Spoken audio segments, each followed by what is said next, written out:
Hello, my name is Marcus. I'm the compiler of a collection of therapy quotes entitled 1001 Windmills of the Mind, a collection of advanced self-help quotes taken from what's often called the psychodynamic or the psychoanalytic perspective, which long ago, as I understand it, referred to myself as philosophical medicine or narrative medicine, helping one to be their own story doctor, existential detective, psychological detective, emotional detective, know thyself detective.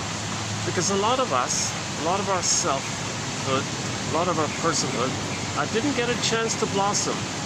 We were born with an emerging, real, authentic self. The word of the year for 2023 was authentic by the Merriam-Webster Company.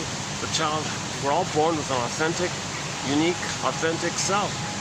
And the chances of this unique, authentic self appearing, one mathematician, I think, said it's roughly 1 in 400 trillion. So it's very unique like that. And so we're all quote-unquote chosen by nature. If the chances of you being here is 1 in 400 trillion. So nature chose us. I think it's a positive way to use that concept of being chosen. And, so we're all unique, right? The Great Spirit likes it like that. Everything in nature has a little uniqueness, right? Even every swan probably has its own little personality, its own little uniqueness, right? Every leaf, on a stem is unique even. So the same thing with people. Everyone has a little uniqueness. The difference with people is that we have a consciousness of it, and through the consciousness of our uniqueness and the expression of our uniqueness, by having a consciousness of it, there's pleasure, loving life, a path of heart, delight, meaning, and so on, to express our uniqueness. Whereas everything else in nature is naturally becomes what it's meant to become. So we love to see plants and trees and things and birds because they become what they're meant to become. And humans, for that full expression, it's that we're conscious of our uniqueness, which we express through our consciousness. But with trauma, that we don't even become conscious of that anymore. Although obviously everyone's still unique, kind of thing. But to feel it ourselves, the bluebird of happiness, is the joy and the pleasure, the feeling comes from within. And that feeling is tied to the expression of our uniqueness. But we need a conscious ego to express our uniqueness. Because when we have a conscious ego, that means the child got enough love to let that understanding and reality and recognition of himself and connection to himself. And then the child goes through he gets his needs met, he's loved, i.e. he goes through a developmental process by the age of 3, and he has a sense of self, remembering the mother loving him. So he's a person, the mother's a person, that's his template. And with that reality and feeling safe with the mother to get that reality, he then gets access to the capacities of the real self. And what are the capacities of the real self? Is the recognition of our uniqueness. And then when we express that, that's the bluebird of happiness Shirley Temple talks about. The blue jay, the bluebird of happiness, comes from within. Okay? In the Disney film Inside Out, this is when joy runs the console. Now joy is the natural animating emotion for a person. Yeah, if we're lucky, the swan will do his flapping thing. One time he was spreading his wings, flapping it around. Yeah, it was kind of cool. Yeah, let's see what happens here. And he's got a buddy. He's got a buddy back there. Yeah, hard to see him, but yeah, they always hang out together. They got to the fun little place here. This is a restaurant with an outdoor area. They got swans. They got rabbits for the kids. And there's even a peacock at the other end. And very busy place. Weekends, forget it. Evenings, forget it. And any special events, forget it. Just on occasion during the week in the mid-afternoon, sometimes it's quiet like this. I see a sprinkling of guests nearby. And luckily, this is my favorite spot here. This corner spot is available, so I'm not bothering anybody by talking. Okay.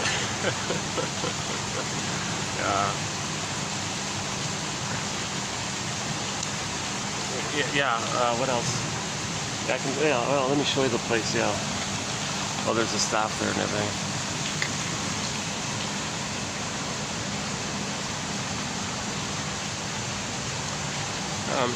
Okay, he's a bit of a rock star. A lot of people come to take his photo.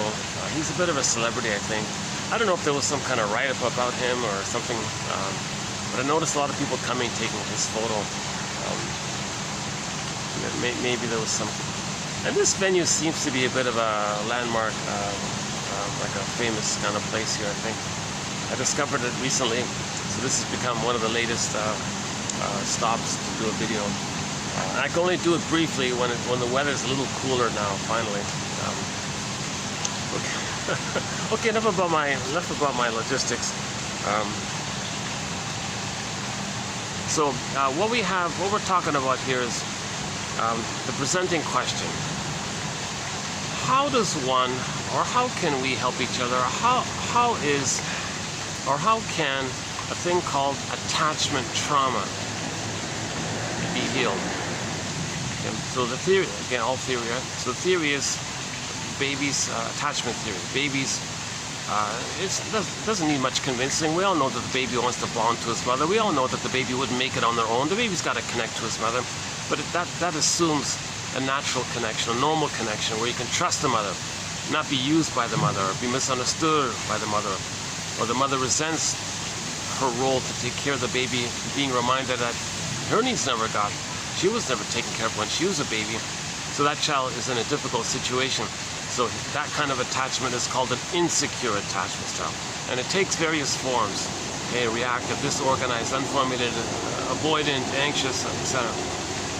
That's considered a trauma, attachment trauma, because to have the connection to the mother, the child's got to accept the pain by her, maybe identifies her, tries to save her, imitates her, shows her up by imitating her, so does to others what his mother did to him, to communicate what his mother did to him, this constant grievance collecting, impossible yardstick,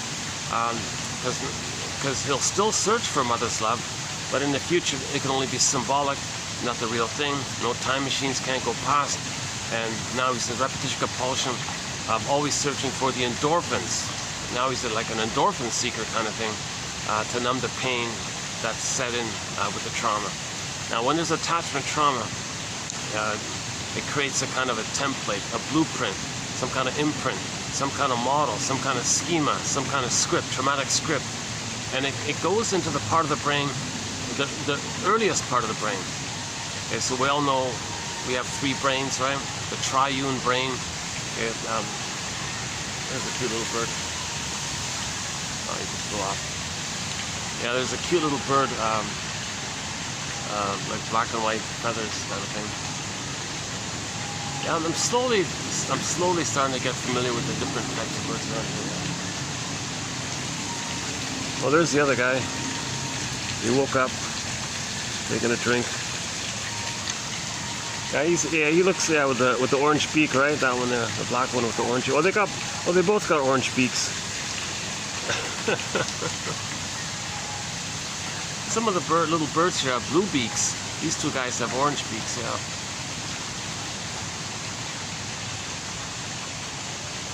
Yeah, a little slow start to today's video. Let's see if we can pick it up here a little bit. Okay, we have 10,000 quotes in our collection, 10,000 advanced self-help quotes taken from this know yourself area. Whatever other terms we use for it, psychodynamic, dynamic, psychoanalytic, it just means know yourself. Oh, there he goes. Yeah, that's cool. Yeah. Oops. Okay. Well, he's gonna go for a swim, eh?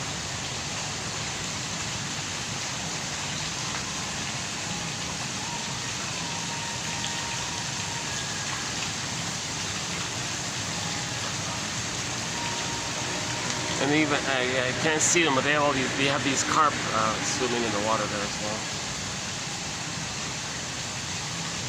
Okay, enough about that. Okay, let's get back on track here. Yeah, a little distracted today, to tell you the truth. Yeah.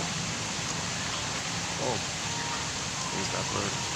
Just flew right across me. I missed it. Yeah. So the know thyself. So the child has an emerging identity, authentic self, right? It's called, sometimes people call it the emerging self. It's authentic, but it's still emerging. It's an emerging authentic self. his psychological self, his sense of self, his I feel therefore I am the self, that kind of sense of self and having his feelings animate from that connection to himself, his embodiment. This whole area, this takes place roughly ballpark at age 3. Yeah, that's, some people call that the psychological birth. The psychological birth. So the biological birth, okay, we know about that. But the psychological birth takes place roughly at age 3, assuming the child goes through a normal developmental process between birth and 3. So let's zip through that quickly then. So first things first, and this is what Mr. Janoff talks a lot about. First things first, the baby needs what the author of the book called Knowledge of the Womb, I forgot his name, Knowledge of the Womb, that guy from Greece. The baby needs a welcoming womb, not a rejecting womb. So he talks a lot about the difference between a welcoming womb and a rejecting womb. So first things first, the baby needs a welcoming womb. Okay. So this is now called prenatal distress syndrome. I mean, if it's a rejecting womb, that's called prenatal distress syndrome. So he needs like a normal welcoming womb, commonly known as the Garden of Eden, Shambhala, Shangri-La, Nirvana, Paradise, Shangri-La, beautiful Garden of Eden. You know, like garden like this a little bit. Well, I'm in a busy city here. You know, so a garden in the countryside, let's say, in front of the air conditioning, in front of the fans of the garage here. Oh, I see. Oh, they're the. Oh, I just noticed the window cleaners are going to do their thing. Okay. So the babies are considered if the baby has a welcoming womb, okay, that means his eyes are closed, he's floating around in the amniotic sac, he's relaxed, he has his identity, I mean he has his authentic core and the feelings, so joy runs the console, so he feels pleasure. That's the basic animating emotion. Joy runs the console. The normal state of affairs is that joy runs the console. Okay, so the serene, inexhaustible fullness of being. He has his beingness. Okay, because he has his amness, that's his beingness, then the joy, pleasure emotion kind of animates from it. That's the image is the golden sun. It radiates, like the sun, it radiates, the golden ball. Okay, it radiates, the vibrant, alive kind of thing. So the child has his sense of self, his authentic self, his embodiment. And from that beingness, he can feel the radiance, the pleasurable animation of that beingness. That's the sunlight, the sunshine, the sun rays kind of coming out of him. So he has that natural state of affairs. So he's feeling pleasure. So he's feeling pleasure even though he's in the water world, his eyes are closed. That's number one. Now in the beginning, the baby doesn't understand differentiation. He doesn't psychologically know where he begins and ends and where the mother begins and ends. He's in what's called a blissful oneness with the mother. Some people call it the unico mystica, one with this big mystery, this big powerful mystery, and the child is one with it. And it gets to the point where maybe he thinks, he is it? Is the whole thing him? Like, is he the whole universe? Is he like everything? Or is everything about him? Or is he the center of the universe and the universe just serves him? And his needs get automatically met, right? So through the cord, placenta, mother, needs get automatically met. Automatically, just in time, right on time, no interruptions, no stresses, no worries. He's being fed. No conditions are placed on it. What he needs, he gets automatically. Geez, is he like a king or a god or something? Or a magician? So this is called infantile megalomania. This is called egocentricity. Narcissism. Sound familiar? Narcissists think everything is about them. Or the glorified self, the idealized self. Jeanette Paris says, yeah, he's on the throne. It's all about him. Everything's for him, right? So the baby thinks that there's only him, and the power of the mother is his power, or the power of the mother is just there to serve him. Either way, it's undifferentiation. Maybe like imagine a baby cloud sort of blurred in with the bigger cloud, and the baby cloud thinks the bigger cloud is him. Maybe something like that. Anyways, he's got his pleasure, his golden ball, his radiance. It's got his beingness and aliveness. There's her pleasure. Plus, oh, look at these guys. Reminds me of the SWAT team, huh? Remember the show, the SWAT team? They were zipping down the. Is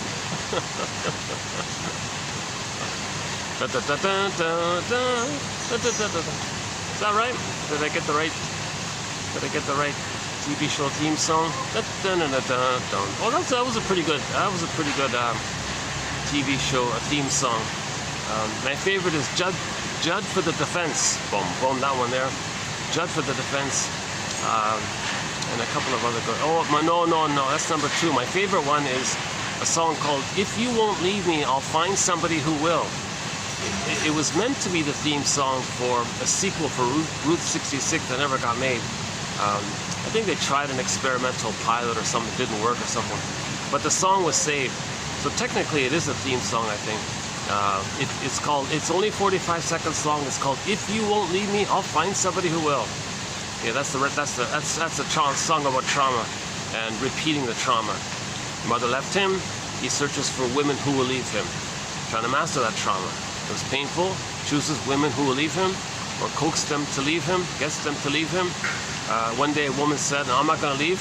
He freaked out, and he regressed to being the one who does the leaving, and then goes back to find women who will leave him, because the prototype was mother left him.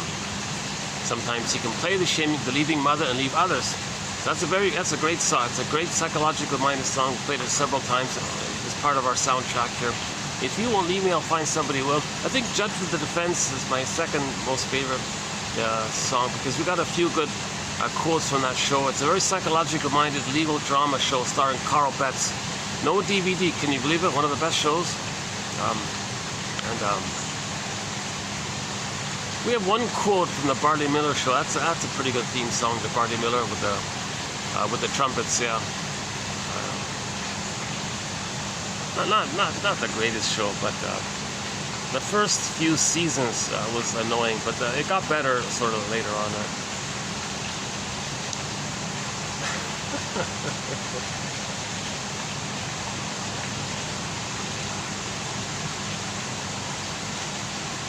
So so first things first, the baby needs paradise.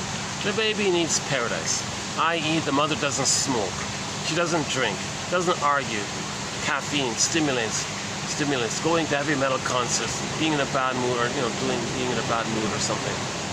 She's relaxed, she's calm, and she feels the acceptance of her baby, and she feels a kind of a rhythmic kind of connection between the two, almost like an affective communication between the two. Although the mother doesn't do much actively, the mother just has a presence for the baby. Baby, I'm present for you.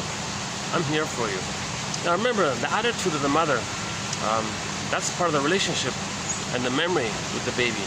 So if the mother's present to the baby's on some level picks that up, and it becomes part of his brain, then he'll be present to himself.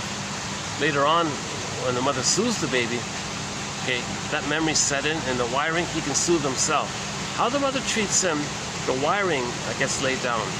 So the line is human connections lead to neural connections, and then by the age of 3, he continues what he learned. Okay, so back to the basic one is a welcoming. Reason I'm focusing on this is because we're currently in a marathon of quotes by a guy named Arthur Janoff. My initial enthusiasm kind of dipped with this guy. When I first, I just recently discovered his work, Arthur Janoff, and I felt a little burst of enthusiasm. And then I just, last night I read some things, a part of his blog or something. Oh my God! I just sunk a little bit. So I'm kind of in the disappointment phase of the culture shock, right? The 4 stages of culture shock. I'm kind of like, I dropped a little bit about him. I don't want to repeat some of his stuff. So I'm not really interested in him in terms of like a personality, character, nothing like that. And I'm not even really interested in his theory of the technique he claims. I don't know if it's really true. It sounds convincing. Maybe there were times when it happened, or maybe he's he had glimpses of it and made a story around it. I don't know if he's a big fraud or if he's legitimate, but nevertheless, he's a clear writer, very knowledgeable guy. He shared a lot of material, and for that, he's raising consciousness and making us aware through his clear writing.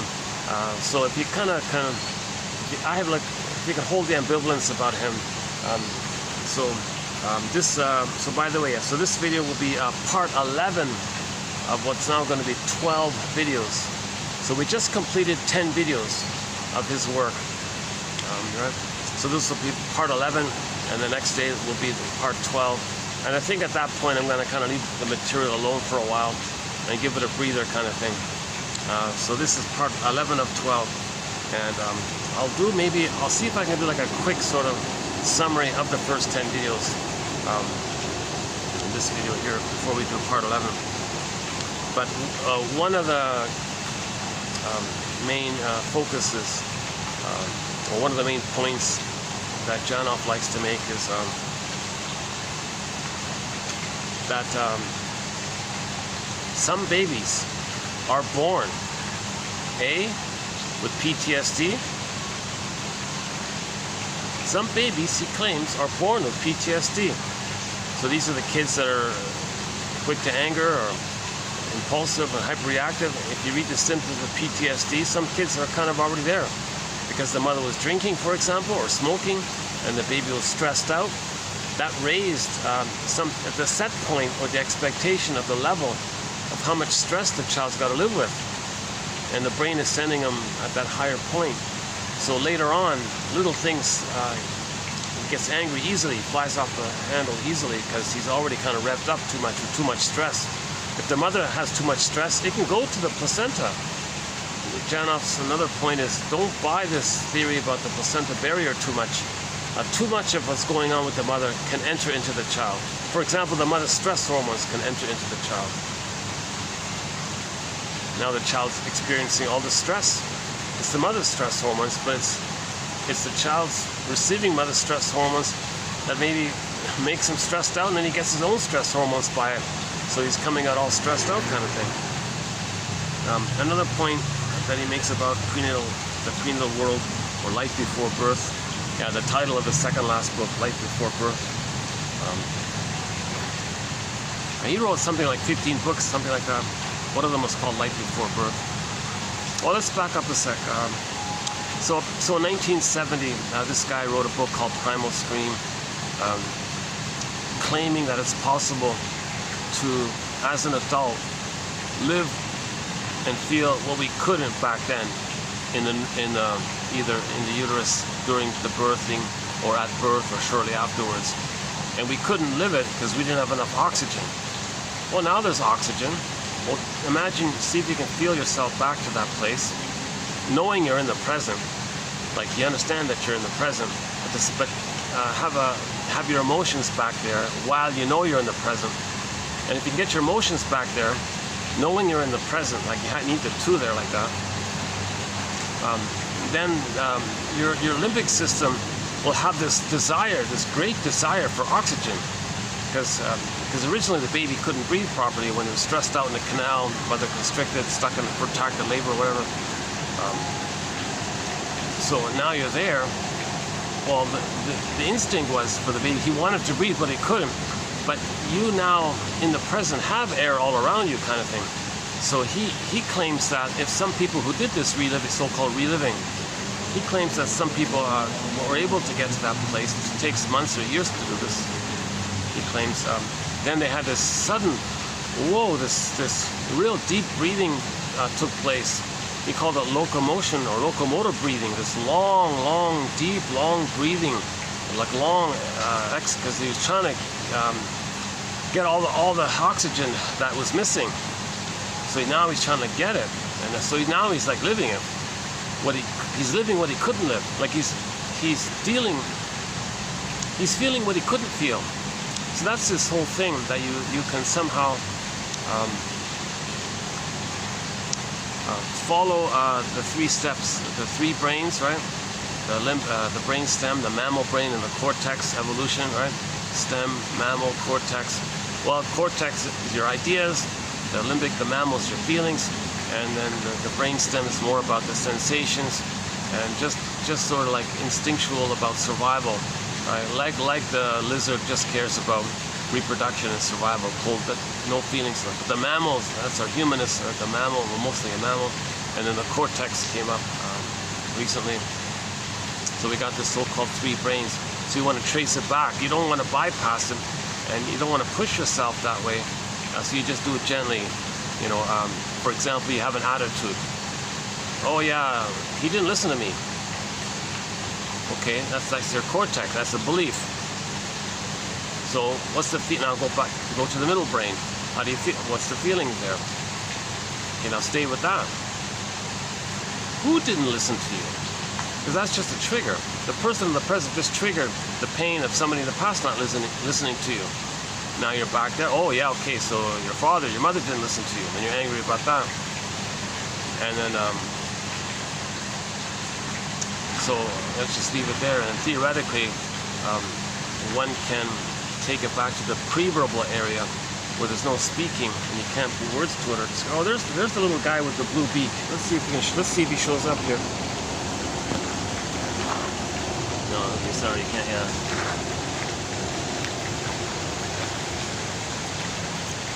Here, bird.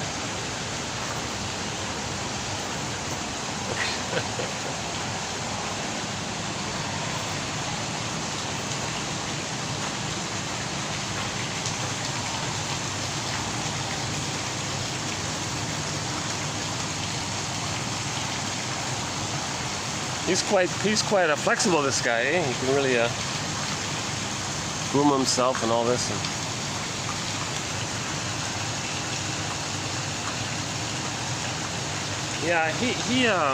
John actually compared this brainstem to the salamander, that flexible thing. So theoretically, he claimed in his book that someone was able to regress back, and that when they got to that pre-verbal place, the memory in the brainstem, they were kind of like moving around like a dolphin or something like that. The brainstem was feeling what the person originally couldn't feel, the brainstem part of the brain. But at the same time, you're still aware of your feelings and you're still conscious of the whole thing. So this is a huge question mark about this technique. So he kind of, maybe he borrowed the idea from Mr. Freud, right? The client lies on the couch and the therapist sort of sits behind, making notes, making interpretations, and then he feels safe. And maybe the person with that safety and caring witness and maybe a little feedback like that, clarifying points, he maybe feelings can come up, kind of thing. Well, John, so let's take it a step further. Let's put him in a darkened room, soundproof room. Let's put him on the floor because he might move around or something. Like if he gets to the brainstem feelings, and just have like a helper there that's nearby, monitoring his vital signs to make sure everything's okay, kind of thing. But you don't push him that way. You just stay with him to give him the safety of the presence. So this, again, a huge question mark about his so-called technique. And all throughout my disclaimer, I've been giving a disclaimer in each of the 10 videos. Now I'll do it again here. I'm not covering really, oh, there he is. Maybe he thinks I have a cracker for him or something. Maybe I should bring some crackers next time.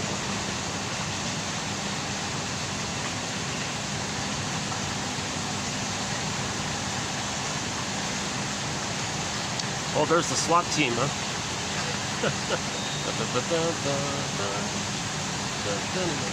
Then you got those drums and the bass drums. I'm amazed. That's the first time I've thought of that theme in 50 years or something. My goodness. Just all of a sudden.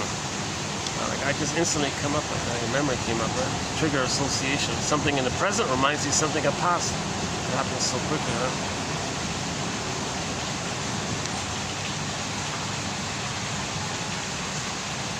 So this stretch of videos that we're currently in the midst of, towards the end, it's a little bit of a divergence, slightly. It's like a bit of a tangent from the mainstream quotes that we've been doing for the past 3 years. So for the past 3 years, We've been doing repetition compulsion, trances, projection, reaction formation, the issue of symbiosis, negative magic gesture, identification with the aggressor, various personality patterns that spring about where along that developmental process that the fixation takes place. Did it occur before 4 to 5 months? Did it occur between 4 to 5 months to 18 months? Did it occur sort of between 18 months to 36 months? Do they have what are the stinger personality patterns, what are the clinger personality patterns? And then what do they believe, and what are their attitudes, and what are they repeating? We do interpretations of myths and fairy tales, emotional eating, body bears the burden one, and psychologically minded quotes from TV shows and films, sort of a self-help kind of thread. And we got 60 topics, 60 themes, 60 chapters, 60 e-booklets composing these now 10,000 quotes, right? And we do have a few quotes on prenatal trauma by other authors. And then about a couple of weeks ago, I guess now, yeah, about 2 weeks ago, I guess, I've heard the name John off, and in the bookstores you might see his first book sort of available. It was a bestseller due to the endorsement of famous celebrities. Yeah, so his first book got a major endorsement by famous pop stars and all this. And then people were flying to California. Oh, my favorite pop star said this is it. You got him. Can you help me, kind of thing. So he became quite famous in the early 70s by this endorsement, by this celebrity endorsement. And then his name kind of disappeared, I guess. And I never thought anything about this guy. That guy, it seemed like one of these quackery kind of nonsense, just some sensationalism, like people interested in scary films gonna scream like the Edward Munch painting or something. Really, if you can cry like a baby, maybe you'll be healed, get back your feelings. Come on, like it just seemed too flaky. It just seemed like another little self-help kind of quackery, kind of scammy kind of thing. Like there's so much of it like that, right? So I just never paid any attention to his book or anything. Anyways, and then about 2 weeks ago, I heard a short interview on a radio program called Radio Curious, and the host of that show reposted an interview he did with him and his wife. It's only 20 minutes long, and he reposted it just about 2 weeks ago. And I thought, oh, wait a minute, this guy's maybe he's not that flaky after all. And he was saying some pretty good things about repetition compulsion, searching for symbolic love, the imprint, and really it's more about prenatal trauma. And he made some excellent points there. And he said the CIRC thing, that savage, cruel thing that's inflicted on babies sometimes. He said, oh, definitely that's trauma. So I thought, okay, this guy, he's a little brave and he's speaking directly a little bit. So it got me a little curious. So I looked up, and oh my God, this guy has written over a dozen books. And I peeked at one called Biology of Love. It wasn't bad. And I looked at his other ones, Imprints and Prisoners of Pain and Primal Healing and Beyond Belief. Oh, this guy, he's been writing other books. He's not just famous for that first book, that sort of sensationalistic kind of thing, back in 1971 or whatever, 1970, 71 or something. He's been writing quietly all along, and there's some good material in there. He surveys all the medical journals, and he's studying the brain's response to trauma. He wants to study like the physiological side of trauma. Like he thinks the missing piece of the puzzle is linking up the physiological vital signs of a person. How much cortisol does a person have? What's their breathing like? What's their body temperature like? And so on. And he wants to identify these biologic kind of factors, physiological factors, as clues to trauma and signs of trauma.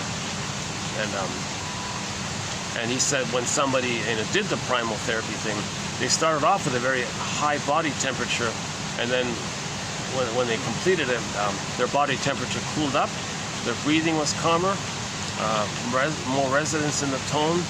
Tone of voice wasn't like controlling or booming or demanding or trying to hypnotize you to admire them. Not these kinds of voices. It was just like a resonant, like a from the body kind of thing.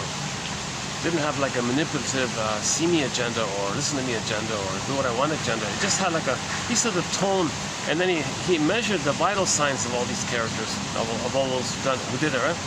And he reported all the differences. Yeah, blood pressure this, dropped or adjusted, and all things balanced out, and the person's health issues dissipated, and they didn't need to drink or smoke or etc. Afterwards anymore, because they got back their feelings. They got back their embodiment. They could feel. They did the locomotive breathing. They did the dolphin thing on the floor because of the salamander, kind of like what he was doing a bit, a little bit like that, like with his neck. It's a scary concept. Like I don't really. What a horrifying idea that someone can regress to that feeling that they had in the uterus when they were in pain by the mother smoking and all this, and kind of get back there and relive that time, or more properly, fully live it, because it got frozen. He couldn't live it. He tried to live it. He got frozen, and that's his neurosis. Stuck there. Let's go back there, to the scene of the crime kind of thing, and complete the process and do the breathing that you couldn't do. Do the breathing that you couldn't have done back then. So he calls this primal therapy. And he's got all these books about primal pain, primal man and primal revolution, so if the primal need isn't met for a secure attachment style, it leads to primal pain. What's the other one? Primal imprint, the primal memories.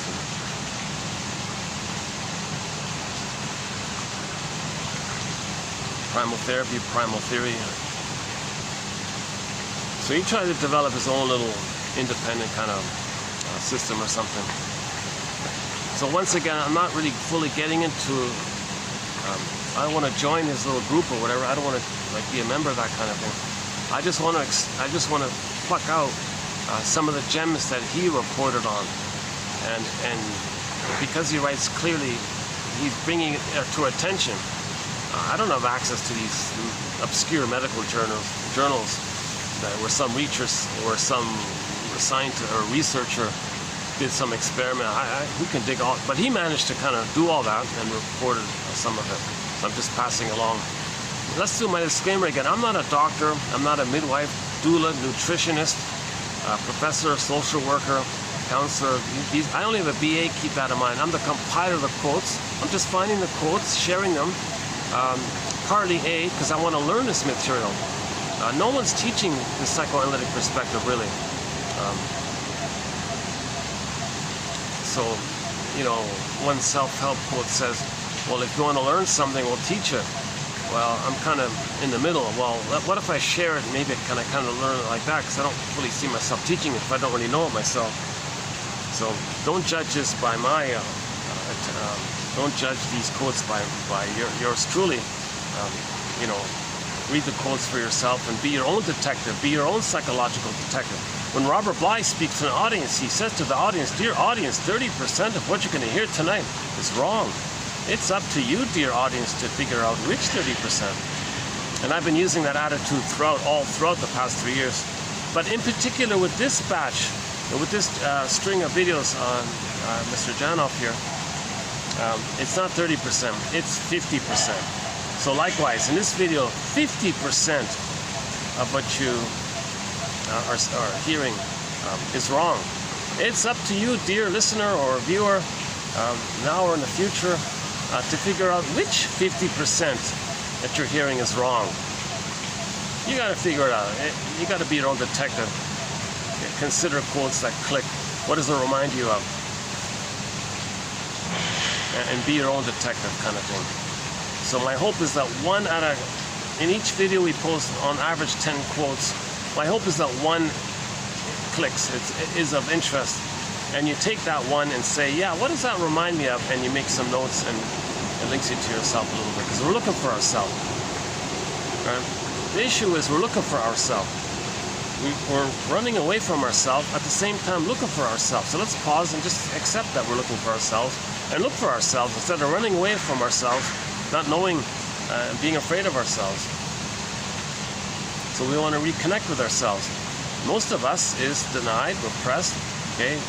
It's this side of us that we don't know about ourselves is often called the denied self, the repressed self, or the secret self, or the second self, or the shadow self, or the shadow soul. It's the one who walks with me, who's not like me, who is me. Someone's living my life, I know nothing about him. In literature, it's the motif of the double character. So the protagonist, okay, in a therapy kind of novel called interpretive literature. For example, the Student of Prague play, the main guy bumps into this other guy. This other guy was a fantasy personified metaphysical representation of the first person's own denied self, unknown self. And he was meant to befriend himself, that character, meaning a symbol for his unknown self, the double self, right? And as he dialogues with that person, he gets to know himself and he can accept himself. He wants to own and accept what he sees about that person because it's called projection. Okay? Projection is the means of bringing repressed material to consciousness. So we project unknown aspects of ourselves outwardly. So let's create a character to hold those projected elements, regard it like a mirror to see that it's within. And you want to reclaim and accept that it's within. In pop culture, it's called shadow work, or owning your projections, withdrawing your projections, shadow work, right? Because shadow means it's repressed. When something's repressed, we project it. And projection is the method to know repressed material. We're trying to make the unconscious conscious. So this is sort of like an attempt to heal something about ourselves we don't know, don't want to admit. Okay? That we felt unloved. There's a memory of mother not loving us, and we feel shame by that. Well, others don't know, you're no good. Well, he feels no good. You say others are no good. Well, that's a mirror. You feel no good. I.e. shame. Baby feels shame when they don't get their needs met. Shame is linked to identity. The child had an emerging identity self. He needs to get his needs met for that identity self to emerge. Those needs weren't met, and shame is the emotion linked to identity. And if your identity didn't get its needs met, your needs for your emerging identity for a secure attachment style, the secure attachment style is the basic need for your identity development. And so that's not met. You feel the emotion is shame. This burning, biting feeling. You feel shame, right? So if you say others are no good, i.e. you're shame, or you're somebody with shame, you're somebody who feels shame. Well, that's a mirror for you to know. You're talking about yourself, but it's too painful to admit it. You can only handle so much pain. So we project it like putting it into storage or something.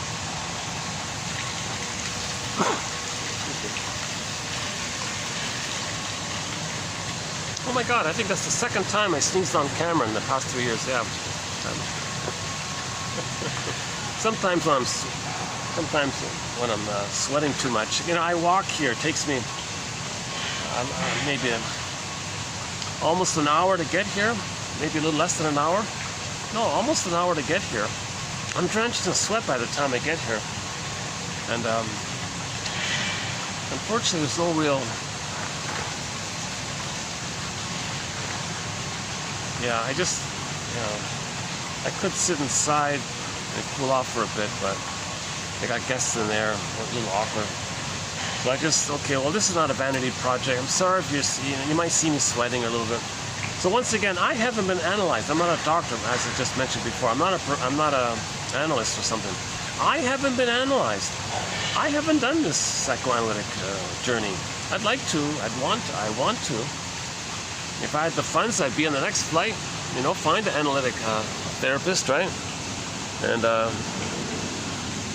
And do the therapy work. And feel safe with someone, with a caring witness who understands trauma. And with that safety, maybe we'll all grieve. I'll be able to maybe feel some of those unfelt memories and get back my identity and feelings, kind of thing. So the main metaphor we've been using all along is psychoanalysis looks for an egg in a basket that's missing. So first weave the basket, then maybe an egg can come in. Just like a bird builds a nest, and it could be an egg. So psychoanalysis looks for an egg in a basket that's missing. And in the egg, maybe the potential, the new life, the new feelings, the vibrancy of feelings, you animate, you're alive, you fly, you know, the bluebird of happiness. The firebird might be in the egg. In one story, the firebird, the protagonist hops on the back of the firebird and rides the firebird up from the unconscious to the conscious, from the unconscious to the conscious, getting back his feelings. That might be like the primal scream thing, you know, you ride the firebird, and then that's a metaphor for emotional knowing. So the basket is just insights, cognitive knowing. That's just part A. But I think you need that to feel a level of safety and self-reparenting, and letting yourself that you're being a detective, you're searching for understanding. That gives you a level of safety with yourself. Then your feelings feel safe with you, then they come up to you again. So first weave the basket, leave it alone, the feelings will come up on their own accord. That's sort of the basic idea here, that we want to use these 10,000 quotes to weave a basket. It's not going to magically cause some miracle, you know, you just get these ideas, ballpark approximations, theories, speculations, invitations for mutual exploration. Okay, so these 10,000 quotes are like clues, trying to be a detective, a psychological detective. Prompts to free associate with. You know, what does this remind me of, right? Or little stepping stones kind of thing. Yeah, so no answer here, but you build this basket of knowledge, and maybe just on its own, something touched you, and the feelings come up, or your feelings felt seen by you, so your feelings come back to you. That's the emotional knowing.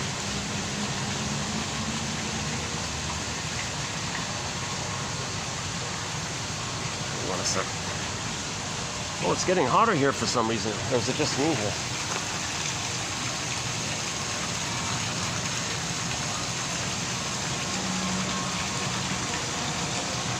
That's quiet here. Yeah, good.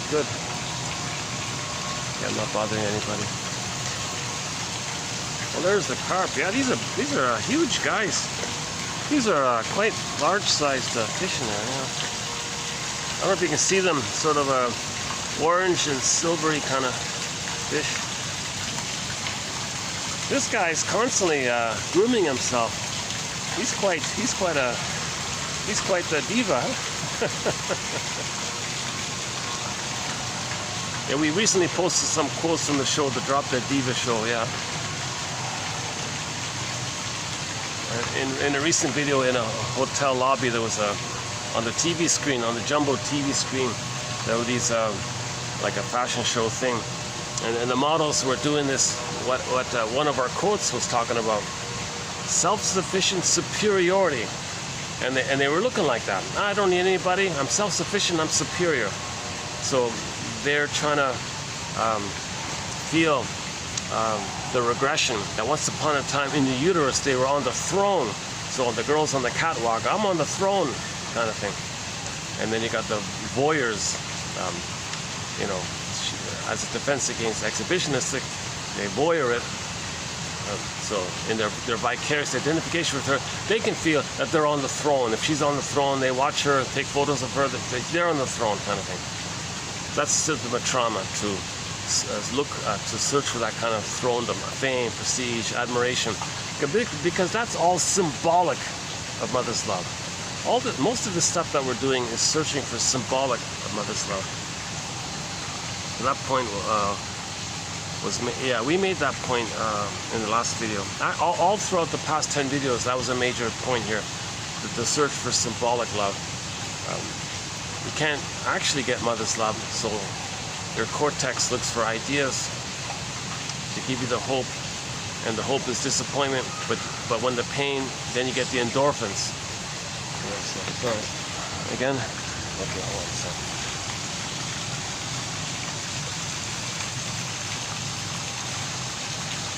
Jeez, why am I sweating here?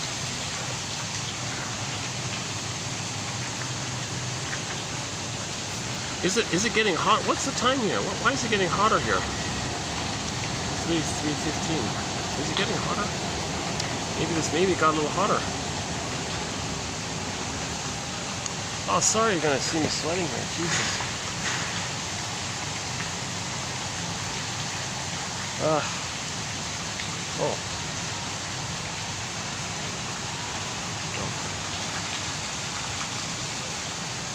Okay. Was that a wave or something? Was he waving?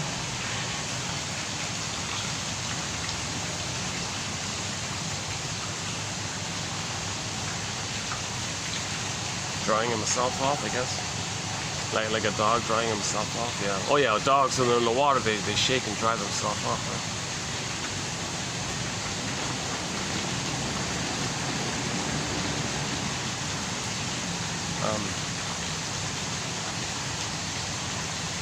And part of what Janov does that's on the positive end is he talks about repetition compulsion.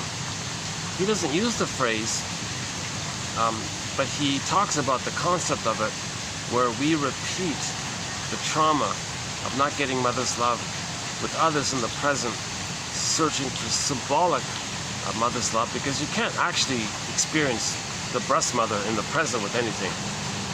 So, but you're only searching for a symbol of it. That's called repetition compulsion, to replay the past. You're stuck in the past, still trying to get your needs met. That's a mechanism of trauma. When there's trauma, we repeat, still searching for what we need. Okay? Because when the baby doesn't get his needs met, his primal needs met, he's in primal pain. So the organism's in pain. Okay? Everything in nature, when it's wounded, that means we're wounded.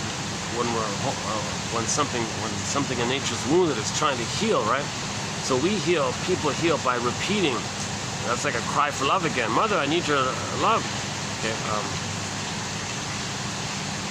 So in the beginning, mother, I need your secure attachment style. Didn't take place. Pain freezes up inside. Emotional hypothermia. Okay, baby exiled in the forest, turned to stone. Petrification, feeling unreal, feeling numb. Then your endorphins. By the pain of it, you get the swoon of the endorphins. There's a pain so utter. And then you go in the swoon. Discussed in the last video. But the pain is still there. Even though you're numb, the pain is underneath. Shall I compare thee to an onion? So the pain is still underneath of not getting mother. This is constant blinking light, pain, you know, needs unmet, unloved, pain, and endorphins. You're just not aware of it because the numbing, endorphins. But it's still going on. It's like flash frozen. Imagine a baby crying, but he can't make the sound, and he's stuck in this freeze frame kind of, and there's a blinking light saying, unloved, didn't get unfulfilled, unseen, mother not there, abandoned, unloved, scary, and it's flashing neon light, electrochemical neon light. It's like kind of like pain at the same time. So the brain sends the person a swoon of endorphins. Okay, this numbing, spongy kind of feeling, which makes people feel like they're sleepwalking through life, going through the motions in life, feeling that life is passing it by kind of thing. When does life kind of begin? Feeling like it's missing. Well, we live to the extent that we feel. So in trauma, it's submerged. Emily Dickinson, there's a pain so utter, it swallows, sups us up. Our identity and our feelings get submerged. So we lose that. Then the pain of losing ourselves, we get the endorphins. We're kind of stuck with this phenomenon. So the system says, well, get those needs met. Okay, the brainstem doesn't know time. There's no time in there. But nature says, get those needs met. So, right? So, but there is time. So as they go through time, get those needs met. So what are you talking about? The present isn't the past. Well, search for something that can be viewed as the past, a symbol of the past, a metaphor of the past. You got to get the past. So the cortex says, well, I don't know, I can't.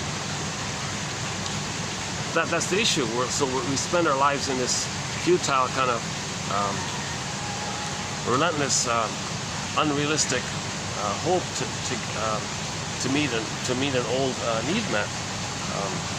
So as we go through time, we're going to repeat that cry for love. So in the present, we orchestrate, recreate that. So with others in the present, there's this unrealistic expectation. Nobody in the present can invent a time machine for you, take you back to the nursery, morph and be your good mother, and to give you the positive experience, come back in the time machine, come back to the present, morph into your respective places. These things aren't going to happen, right? But you're going through life with that cry for love. It never works. So it's symbolic. Whatever it is in the present is symbolic. So baby missed mother's tenderness and sweetness. Or they might in the present, well, what about cookies? They're kind of sweet. Or they just make it up. Well, maybe they can stand and represent symbolically mother's sweetness. So they eat the cookies. This is the trick to send the person to serotonin by the sugar, salt, and fat.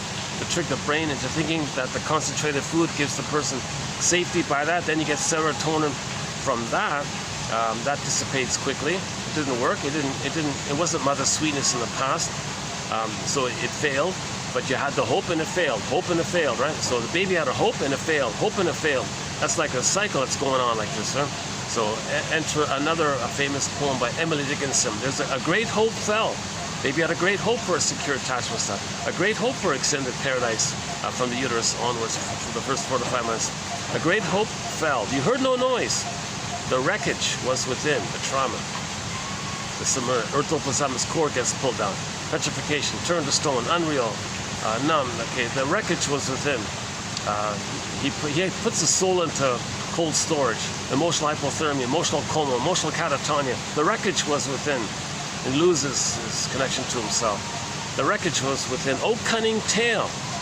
Oh, cunning tale. Jesus Christ, what kind of devious thing was this? The mother's supposed to be there for the baby. And what? The mother, for whatever reason, couldn't do her normal motherly job? What kind of tale was, what kind of cunning tale was that? That let no witness him. Now the child can't even admit it. That's the Scarecrow in the Wizard of Oz. The child loses his heart, so to speak. That's a Tin Man. Person with that psyche feels disembodied or disconnected from their embodiment. That's the Cowardly Lion in the Wizard of Oz. Okay, that's all part of one mind. Dorothy's a part of the mind that's trying to line things up. Or we can maybe step back and broadly say, be like Dorothy, and recognize that if the person feels disembodied like the Cowardly Lion, and that they're not loving life or having a path of heart and pleasure from the heart, knowing their interests, expecting their interests, so they feel where's the love and the affection. That's the Tin Man. Well, first things first, fix the Scarecrow guy.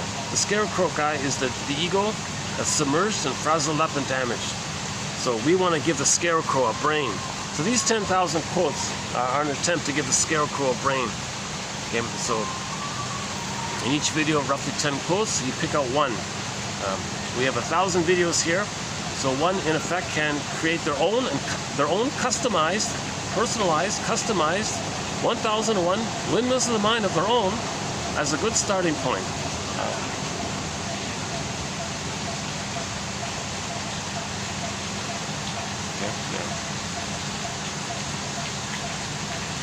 I guess a lot of business deals take place here, right? How come those guys aren't sweating? I'm sweating. They're so cool.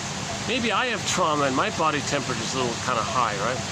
That's one thing that caught my attention when he said that people who had trauma, they're on that average body range scale, whatever that body range, whatever it is, 36.1, 37.2. I'm not, whatever you go by. I did a quick search on the search engine. That was the first one that came. I didn't look into it deeply if it was an accurate source or whatever. Whatever that generally accepted body range is, he says you want it to be kind of on the lower end, the cooler end. Because if the baby's traumatized, it's elevated to the higher end. And after therapy, it goes back to the cooler end. Not too cold. You don't want to stay within the range, but be on the lower end of that range, he said.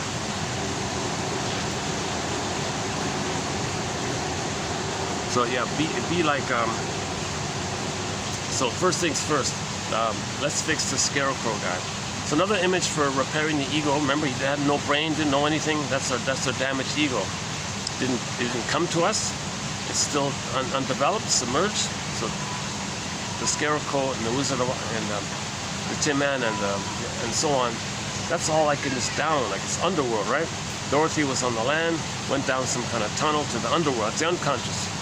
So in the myth or fairy tale, everything's like one mind in there. It's like actually in that film, it was considered like one dream. So that's dreams are a way of doing this image. Because everything in dream, that's all in your unconscious. And at the end of the film, she woke up, right? The whole thing's part of one mind. They're not separate characters.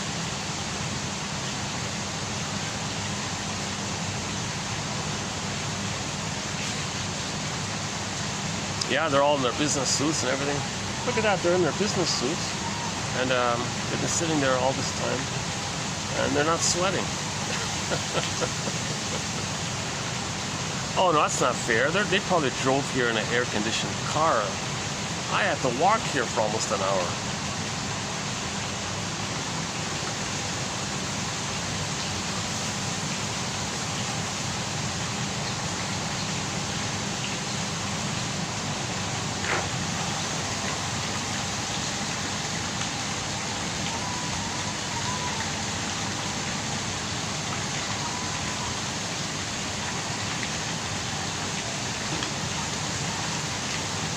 Yeah, another image for repairing the ego, so we can cross over the scarecrow guy over to the children's story, where we want the straw house to become a brick house. Remember the straw house and the improved one, the one made out of sticks or wood? The wolf could blow it down easily, right? But not the brick house. The brick house was a firm ego. It could house the residents, and the wolf went away. Why? Because with a strong ego, we can accept the residents. We can accept ourselves. That means we can accept our feelings. When we accept our feelings, that wolf image is like an artwork for our feelings. If we accept our feelings, that artwork poofs away. So the image of the wolf, it's not real. It's just a symbol to describe the baby's rage and oral greed. When we get back our feeling, accept our feelings about that, it goes away. Back to the Wizard of Oz, Dorothy throws water on the Wicked Witch. So the Wicked Witch is similar to the Wicked Wolf, right? And she threw water. That's like a movement, like flow, like feelings kind of flow like that, waves and flow of feelings. So she linked her feelings to that image, got back the feelings that image represents, and then the image disappears. So the Wicked Witch disappeared away. The storytellers can make the wicked image, the symbol of oral greed and oral rage, disappear. The symbol of greed and oral rage can take many forms. In the White Bear King Valamon, it was the Boar Queen. Right? She would gobble men up and use their bones as toothpicks. I thought, Jesus Christ, that's one of the most graphic, immediate, powerful image for the baby's feeling of rage and oral greed. The baby's not greedy. He has a basic need. But if his need's not getting met, he's crying, he's getting angrier, Now he's entering into fantasy land where he wants to control the breast. Come on, mother, be there for me. He wants to control it. Why are you being so difficult, aren't you? Maybe he's got a demand, like, come on. And now he's getting it. Now that fantasy means, well, how he's going to control it? Well, in his voraciousness and his huge anger, he wants to gobble up the breast, possess the breast, because the baby's sort of been taking in kind of mode. He has this kind of instinct to kind of take in what the mother's giving him. So the mother's not giving him anything, just giving him rejection. So he wants to control the breast and take her in so he can control the kind of, so he has an oral greed kind of thing. Now this is too much excitation for the little system. The glands would secrete too much cortisol and adrenaline. He can't know all this too much. So he does a thing called projection. The baby projects his traits of rage and oral greed onto the image of the mother, the breast mother, first mother, the breast, and morphs that image of the breast mother into some kind of frightening entity who's enraged, large, powerful, and wants to gobble him up. That's just like an artwork, like a painting kind of thing, to represent the baby's feelings of rage and oral greed. It's not real. So once you meet your feelings, the image puts away, huh? In the Odyssey, it was the Cyclops and the Laestagonians, those guys, right?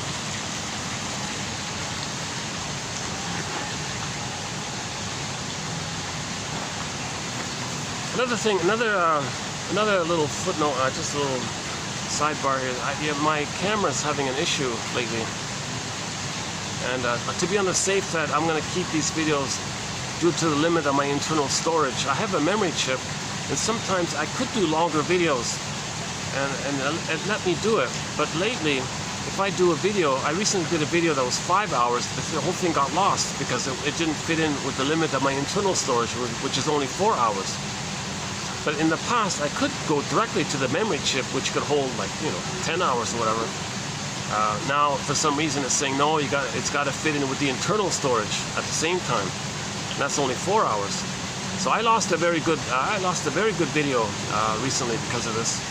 So I'm going to play it on the safe side for the time being and keep it under 4 hours to make sure it fits in the internal storage one.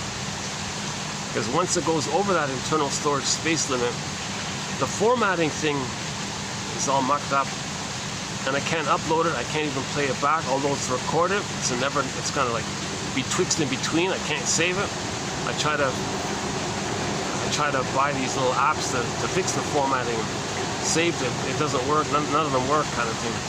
So for the time being, these videos I'm going to keep it under 4 hours. I'm using a kind of an older budget phone. Excellent phone. I love this phone. Gosh, it's been amazing. It's an much older model, like sort of like a. Someone said kids and teenagers use this. It's popular with teenagers, like kids or something. Are you kidding? This is an excellent phone. I can use it. Are you kidding? So it's just a kind of a basic phone, but it's been working pretty well for the past few years. Yeah. And the audio on this, the speaker on this phone is great. Like the audio is very good. That the battery, now, because of the constant use of the phone, the battery's kind of fading on me a little bit. So I now use this battery booster thing. Let's see. Yeah, and I got to use this battery extender thing. Otherwise, I only have like an hour and a half. But... Oh, speaking of battery, yeah, it's okay. It's holding up. Yeah. Okay, never mind my little tech issues here. So this is an example of what I'm talking about. I haven't been analyzed. You'll see my anxiety. You'll see my stops and starts and ums and ahs and self-corrections, little meanderings and sweating and things. I have been analyzed. Right? Janov says, this kind of anxiety comes from pre-verbal fear, pre-verbal trauma, pre-verbal fear. And anxiety means you're afraid, but you don't know why. Well, we don't remember that kind of pain in that early time. Trauma before 3. We don't remember that kind of thing. And anxiety and phobias and all these anxiety and neurotic behavior, it comes from that pre-verbal trauma.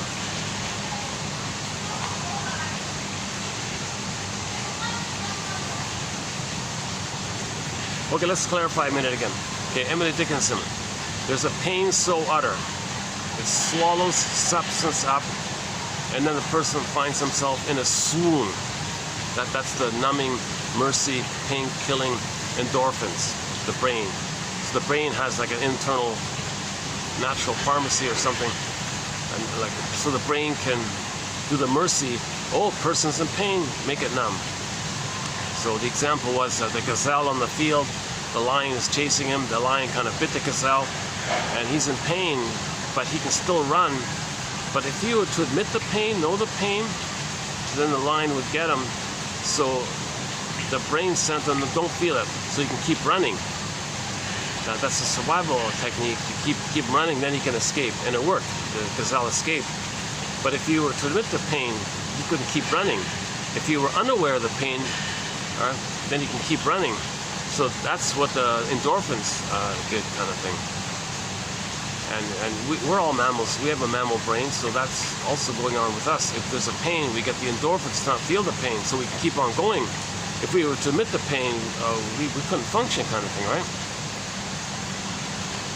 We'd be overflooded.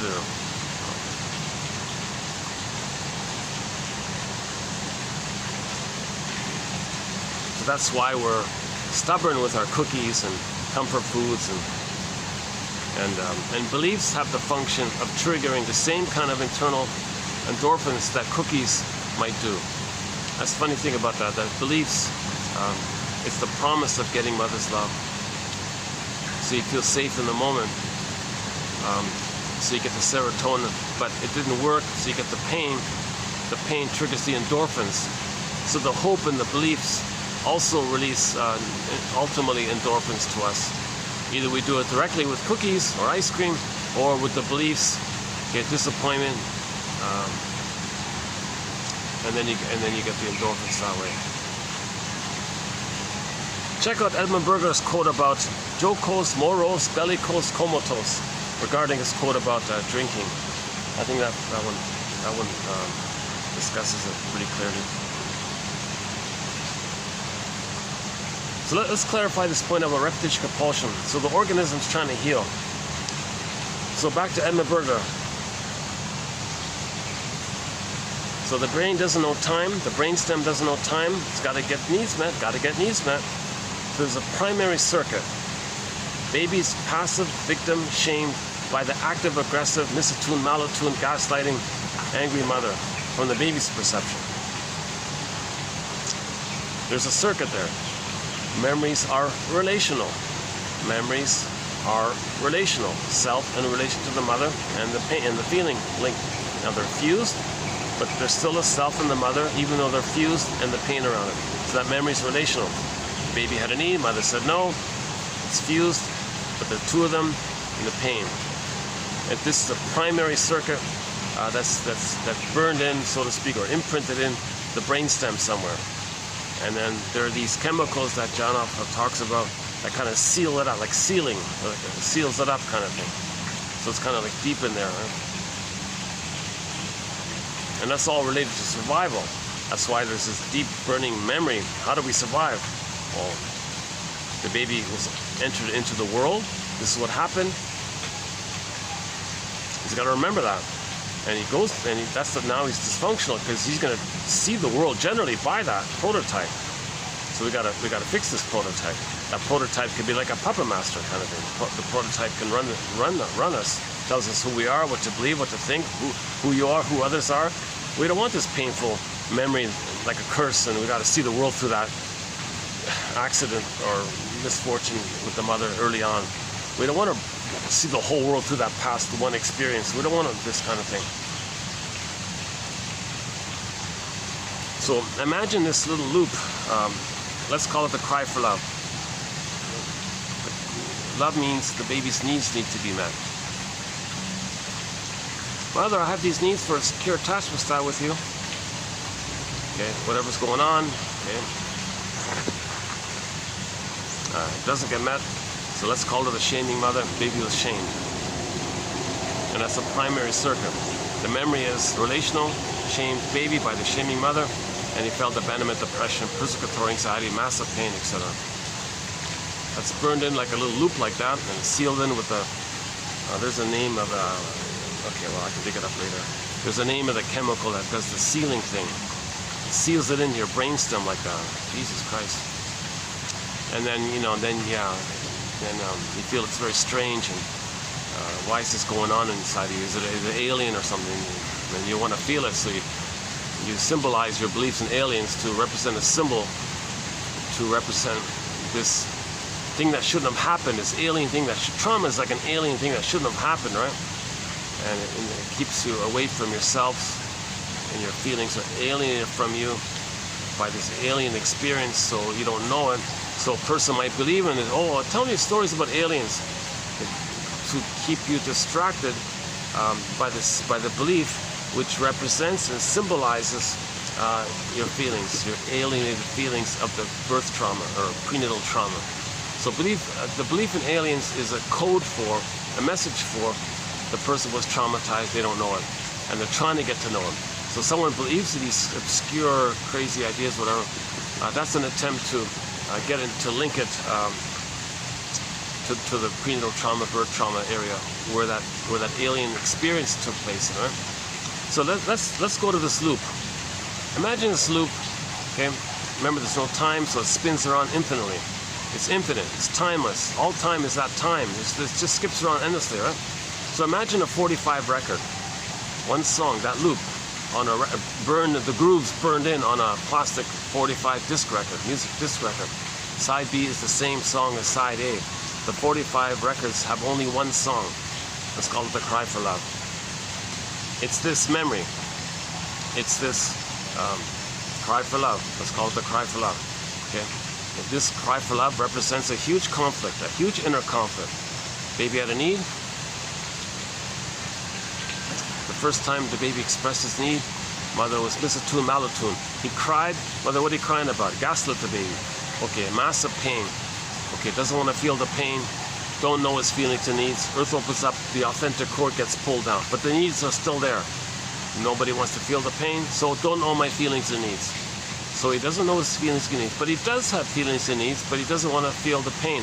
Simple, basic, classical conditioning. To not feel the pain, don't know your feelings and needs. Enter the self-help book. Do I have to give up me, mother, to have some kind of connection with you? That's what we're dealing with. But he still has the needs for secure attachment stuff. This is a huge conflict. This is an inner conflict. Okay? He needs his mother's love, but there's a lot of pain around it. He doesn't want the pain, so what's he going to do? It's a conflict. Okay, imagine this conflict. Let's call it the cry for love. He's an emotional fugitive from the love that he's seeking. Huge double bind. Okay, imagine this conflict burned in on a 45 disc record. Okay, it's repressed.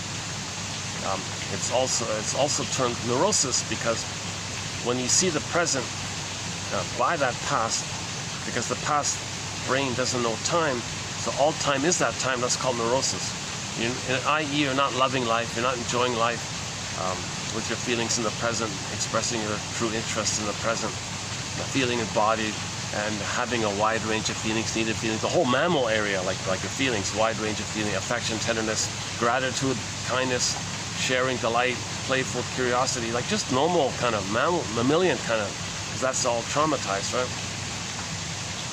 So that's why the person neurotic is still in that survival mode. Mother, give me my needs. Mother, meet my needs. No, ouch, mother, but I can't express it. There's a conflict.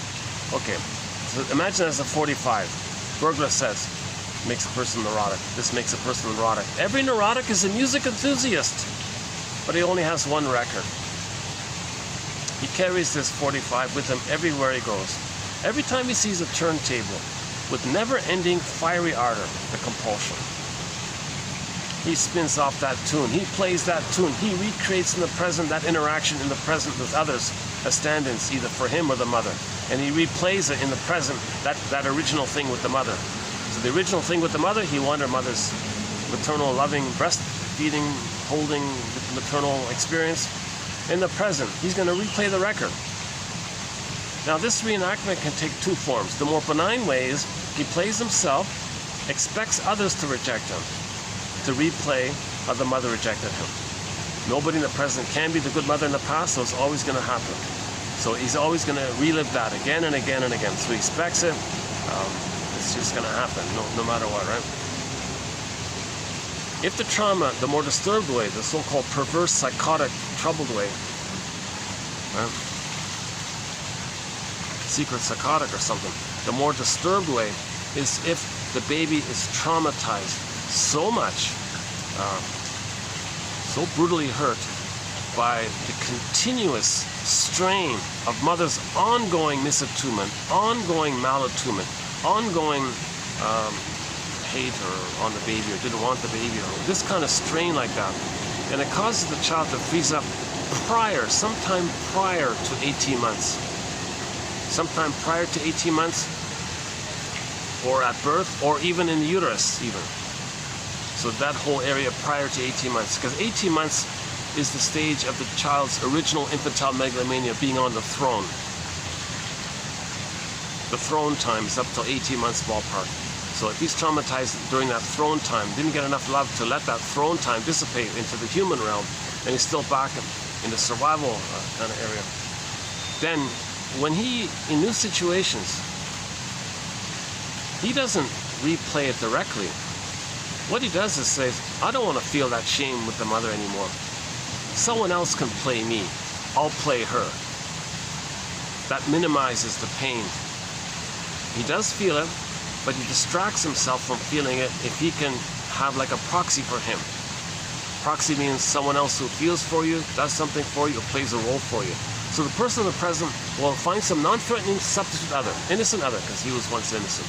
Will find some safe other and say, okay, you play me. I'm going to play my shaming mother. Now the record said mother shamed him. Okay? New situation, he's going to do the cry for love. But when he cries for love, he gets someone else to play him, and he plays the shaming mother who says no to him. But the behavior is he's saying no to the other. You get it? This is a key thing. This is called identification with the aggressor, negative magic gesture. leads to one of the stinger personality patterns, like the narcissistic pattern, the bully pattern, all the other troubled personality patterns. Okay, let's back up a sec. 2 videos ago, we spent a fair bit of time on identification with the aggressor, a key concept here.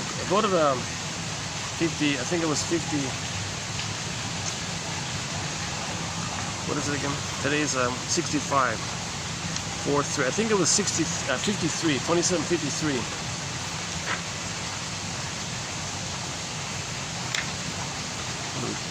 Hold on a sec. Get it? Oh, 50. Yeah, 53. I think that was 2753. I think that was the one. We spend a whole hour on this topic of identification with the aggressor. These are defense mechanisms. So back up a sec. Defense mechanisms are psychic things in the mind that the baby does to not feel pain. He is in pain, but he's got to do something to not feel it. One of these operations of the mind, maneuvers of the mind, mechanisms of the mind, mental mechanisms, or psychic defenses. Remember, he's in defensive mode, right? The mother's aggressive. If the mother's not loving him, she's considered aggressive because she's not meeting the baby's needs. Then he sees her as a monster to not feel his rage about it. So he's got to protect himself from the refusing mother and his own brainstem.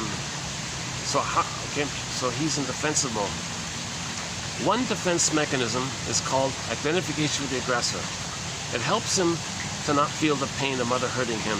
If he can play her, reject himself, find someone else to play his rejected self, that's why he's a master memorizer of all those put-down terms, insult terms, shaming to black humor, dark humor, you're this, you're that, you're no good this. He's constantly in this dark, cynical humor, bitter wit, bitter banter, you're no good, you're shame, don't be such a fool, don't be this, don't be that, like all these kind of put-down terms. He's deeply invested in this, because that's the attack on himself. He's playing the mother who attacks himself, but he finds someone else to play him, so he's attacking others to not feel the mother attacking him. But on some level, when he shames others, he does feel the memory of mother shaming him. It doesn't erase it. He is still shamed by his mother when he shames others. The trick is, it's a thing about attention. If you see others playing you in a victimized place, it distracts you from feeling the pain of it within. So he's addicted to it, because when he does that, he's one with the mother. Now, the baby's one with the mother. There is some bliss in this area, right? Even if the bliss only took place in the uterus at some early point even, where he had the original blissful oneness with the mother. In the beginning, all babies have an original blissful oneness with the mother. This excited, paradisical, blissful feeling, right? So when he imitates her and he hurts himself, he's connected to the mother. It's a trauma bond to the mother. It's painful. The pain part, others can feel it. The bliss part, he'll accept that. The pain part, he'll deny it and be numbed over it, so he splits his feelings like this. So he's addicted to hurting others so he can feel the pleasure with the mother. That's called schadenfreude, emotional sadism. His original child place, emotional masochism, he'll see others can play that. Okay, again, emotional masochism means he gets the pleasure of the attachment to the mother, but he's got to accept the pain to have that attachment. That's emotional masochism, right? Pleasure and the pain. The pleasure was the attachment, but he's got to accept the pain. Okay, this is too much. Others can play that. He'll play the mother, who's the emotional sadist. The mother got some benefit when she shamed her baby. She got some kind of pain relief when she shamed her baby. She got some kind of quote-unquote perverse pleasure when she hurt her baby, because she thinks maybe she saw her shaming mother onto the baby and thinks she's fighting with her mother, using the baby as a proxy for her mother, so she gets some kind of relief. Haha, I'm finally getting back at you, mother, for what you did to me. So shaming the baby, casting the role into the mother, casting the baby into the role of the mother, seeing the baby as an emotional reincarnation of her mother. So the mother getting some kind of benefit. Or sometimes the mother says, hey baby, you take care of me. That hurts the baby, and the mother gets some kind of pleasure. Or whatever's going on with the mother. Oh, cunning tale. Oh, cunning tale.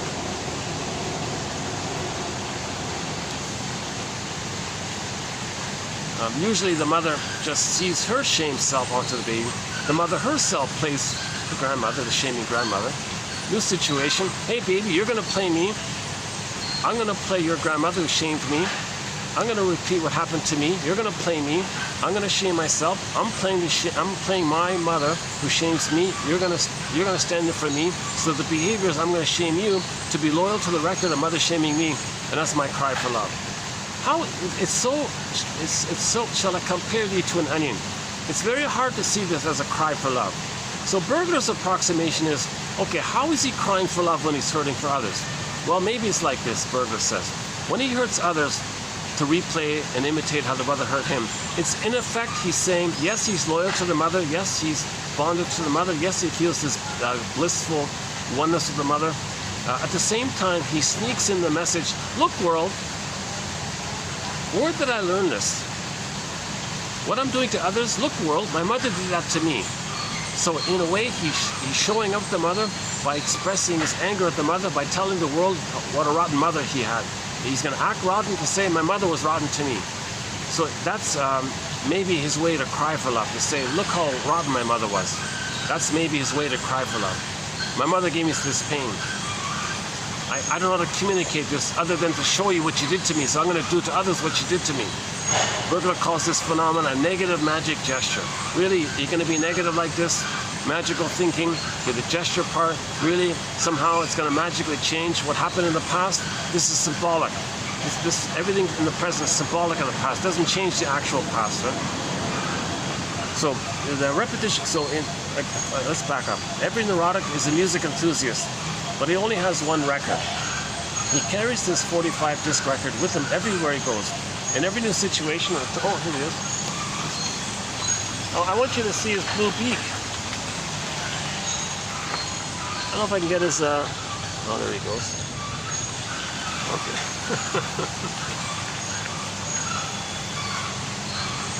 It just reminds me of the blue jay phenomenon. One of our companion birds is the blue jay, in reference to Shirley Temple, that the bluebird of happiness is from within. Actually, the last video, we ended up with this one about joy. Joy is the bluebird of happiness from within. Okay, well, hang on, we're getting there. Oh, they're both taking a nap, huh?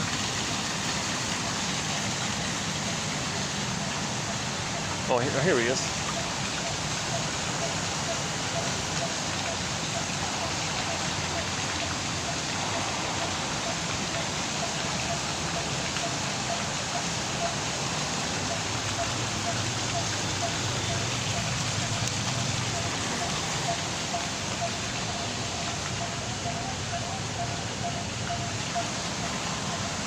I can see him. I don't know if I got him on camera or not.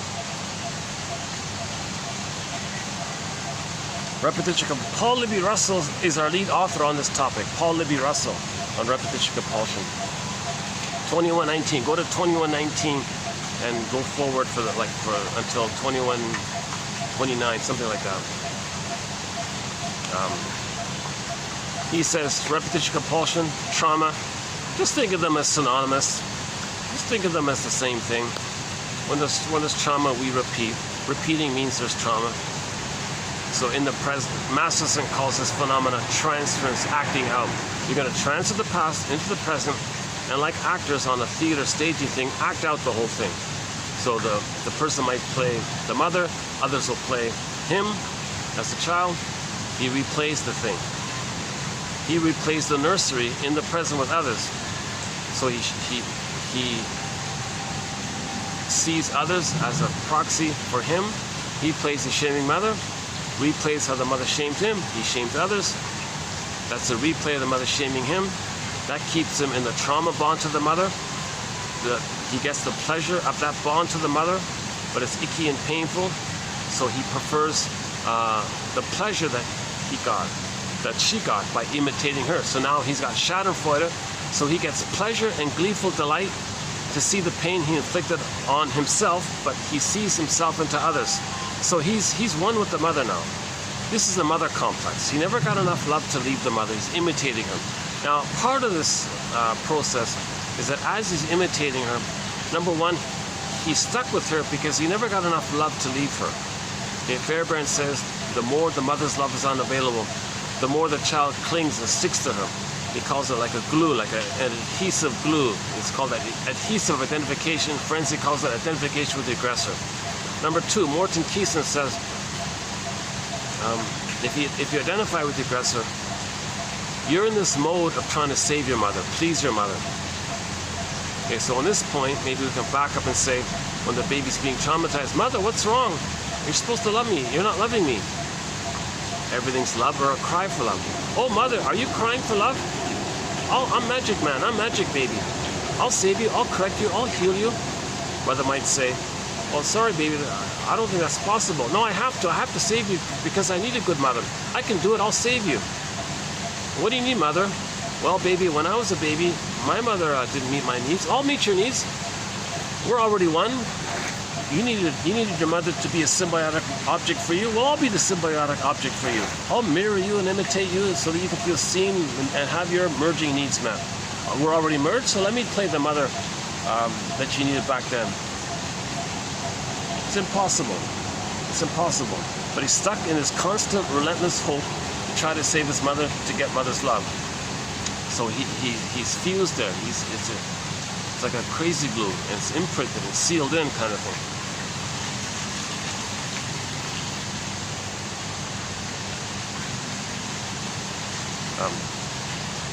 So again, babies,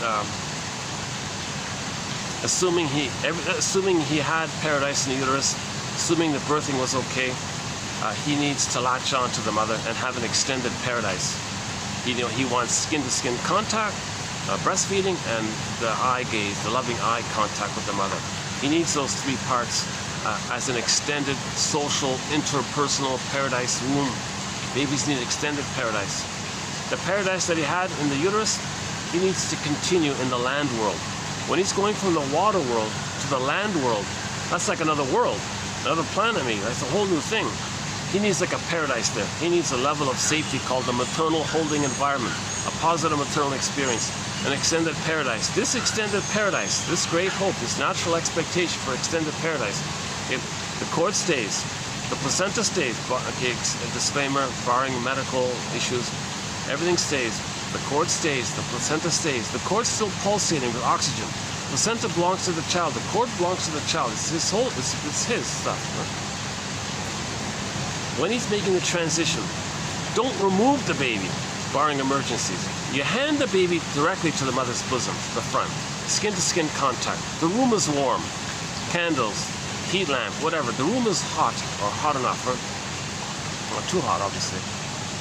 Skin to skin, smells stay, everything stays. Just hand the baby directly to the front. Baby's looking for the nipple. He wants to suckle and latch on. Skin to skin. Don't put a towel around the baby. Don't wash the baby. Just leave all of the smells, all of the oxytocin. The mother produces an abundance of bonding hormones at that moment for that purpose. Why are you going to rob the 2 of them of that? Removing the baby robs the 2 of them of the bond. That's attachment trauma right there. That's birth trauma. That's attachment trauma right there. Pain so utter. So we want a continuity of the paradise. To maintain the continuity of the paradise, all the more reason to hand the baby to the mother to deal with any kind of complications that may have taken place during the delivery. Because if they latch on, the mother can heal the birth issue or birth complications. If they can latch on. If there's too much birth trauma, and then you remove them and you send the baby back, oh, who are you? You're a stranger. They're cold to each other. Mother's a refrigerator. Mother's they'll be very angry in life. They'll have very negative personalities. So, okay, back up. Baby needs an extended paradise. To establish this extended paradise, the theory is 3 parts are needed.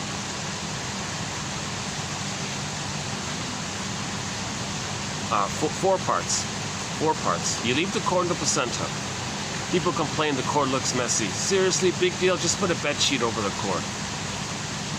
The placenta comes out a day or 2, maybe 3 days later on its own accord. Just put it in a bowl. The bowl can sit on the bed beside the mother. Just put like a lid over the bowl, allowing some space for the cord. It's still pulsating. It still connects him to the mother. By that time, he will have established a continued rhythm of safety, blissful oneness. The blissful oneness.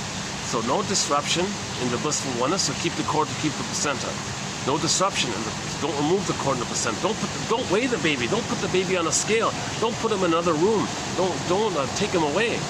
And for God's sakes, don't do this barbaric, cruel, violent thing of the CIRC thing to deliberately hurt the baby so he'll be an angry tool for the pillage and the plunder. That's another topic. I hate being reminded of that. So just quickly, for more on that, go to TQ 2725 Part 3 of 3. We do the 48 symptoms of a thing called homotraumacus. One of the symptoms of us being a traumatized version of ourselves, which I'm just temporarily calling homotraumacus, as a generalized term, someone called it homo economicus or homo short-sellicus. So when we became a traumatized version of ourselves 10,000 years ago, due to our mismanagement, confusion, prior discoveries in serotonin and the panic, then babies were traumatized to pillage and plunder to get the serotonin. So that whole discussion is included in a thing called the 48 symptoms of the homotraumacus, 2725 Part 3 of 3, and that's one of the symptoms. So we talk about how religion is so. Whenever we make reference to religion at any point, all throughout, it's only and exclusively in reference to when religion is being used as a tool of the pillage and the plunder. Because religion blocks healing. And when the babies are removed, it traumatizes them. Religion keeps them traumatized. Don't heal. Religion says don't heal. We need you traumatized. So babies were removed, that traumatized them. Then you inflicted some kind of cruel, violent thing on them, like the CIRC, fill in the blank thing. Baby's internalizing what's happening. He has an instinct to take in what's going on with the mother. He had basic trust for safety, and you're going to inflict that barbaric violence on him? Oh my God, unbelievable. This is a real mess of confusion with the compounding effect that took place over time when we became Homo traumacus, a traumatized version of Homo sapien, Homo traumacus. That's a theory about that. So we used to be Homo bodoensis for a million years, grew the cortex, Homo sapien, spread around, but then 10,000 years ago, we became Homo traumacus. I briefly just gave a little snippet of it in the last video, if you want to listen to the last video. The one with the blue, let's call it the blue room, the blue and gold backdrop, just done yesterday in the hotel at the other end of town, the other end of the neighborhood, I guess.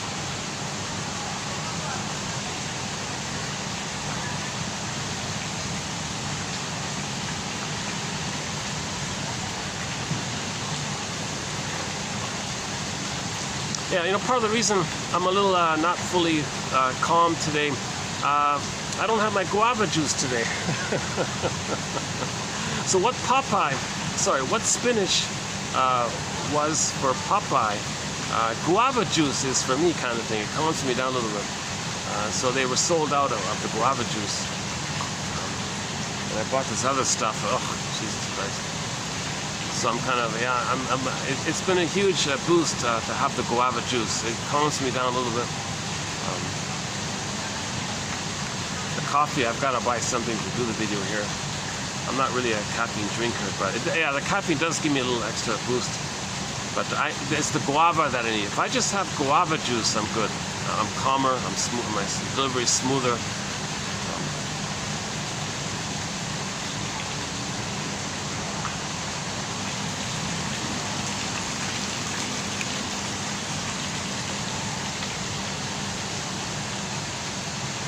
Oh yeah, so the baby needs 4 things for an extended paradise. Leave the cord, leave the placenta. Leave this, meaning the child will have the smells and the oxytocin that the mother produces at that very highly timely, sensitive moment. Klaus and Kennel emphasized this point. It's a time-sensitive issue. At the moment of birth, the mother produces lots of bonding hormones, attachment hormones, called oxytocin and all this, right? That helps the baby to create the blissful oneness. The blissful oneness, the merging, has to continue. Babies merge with the mother as a one. Mother-infant dual unity. They're not separate. From the baby's end, there's no separation. They're still one like that, psychologically, emotionally, and all this. So So, skin to skin, don't wash, leave the smells, leave the mess, whatever. Skin to skin, place the baby on the front, he'll look for the nipple. Now the skin to skin part, Dorothy Pines makes a big point about this. It allows the affective communication to take place. The somatic whole body emotions in the body can communicate back and forth between the baby and the mother by the skin to skin, and like the skin is like the bridge of the emotions between the two. So you don't put a towel around the baby or clothes around the baby because it blocks it. Baby's communicating, there's a cotton there. Whether, I don't know what the baby's sensing or feeling anymore. So you broke it. You broke the bond. Separation anxiety. He freezes up inside. Where's mother? No response. Mother, you're not hearing me. Where are you, mother? Abandoned. Scared, terrified. Unloved, endorphins, pain, unloved. All this is going on inside. Emergency. So skin to skin. Now, as long as he'll find the nipple, he'll latch on and start suckling. The nerve lines line up. Now he's got a cable there. I mean, like a communicative thing. So, like originally the communication was baby, cord, placenta, mother, placenta, cord, baby, do, re, mi, 1, 2, 3. It's kind of flowed like that. Let the music play on. They need a continued flow like that. So the flow part takes three main ways: the whole body to body, emotional communication, somatic. And then the nerve lines in the child's mucosal nerves, something about the mucosal nerves in the child while he's suckling, line up with the nerves in the nipple to the breast to the mother, right? So now they got while the child is suckling, they got body to body communication, the feeding line, and then the loving gaze line. The third one is the loving gaze. How the mother sees the child, he remembers that and sees himself the way she sees him. If the mother looks at him with delightful mystery and acceptance and appreciation and delight and wonderment and pleasure and all this, he has that for himself. If the mother's message is, I'm here, you're safe, the memory's in, human connections lead to neural connections, he has that attitude to himself. So he needs the three parts: body to body, breastfeeding, and loving gaze. If those three are there continuously, it's a whole body-mind thing. 4 to 5 months, he got it. He got his extended paradise. So when the baby's crying, mother, I need this extended paradise, and it's not met, okay, the actual mother experience didn't get it. Still needs it. It's looping around in his brainstem. Need it, crying, didn't get it, couldn't get it. Now the mammal, the feeling side is all squelched, we mentioned earlier: emotional hypothermia, coma, woolly mammoth, petrification, velveteen rabbit, feeling unreal, the toy wooden one, unalive, you feel unalive, you feel real, unreal, you feel flat, alexithymia, no words for feelings, emotional illiteracy, affect phobia, fear of your feelings lost, unavailable to you, can't even name it, can't identify it, fear them, emotional. So this is like the whole embodiment. Okay, the authentic core. Remember, earth opens up, the core gets pulled down into the repressed down. Okay, another image for the loss of the authentic self is the babies in the forest, or the sense of embodiment becomes a statue. So Echo becomes a statue. Faithful John in the Grimm's Tale, Robert Boyle likes to tell, becomes a statue. So the juices can't flow, things harden up, or freeze up, or petrify up. So it's not available to us. Okay, in the Disney film Inside Out, this was seen when Joy and Sadness got zooped away, like the baby getting zooped away.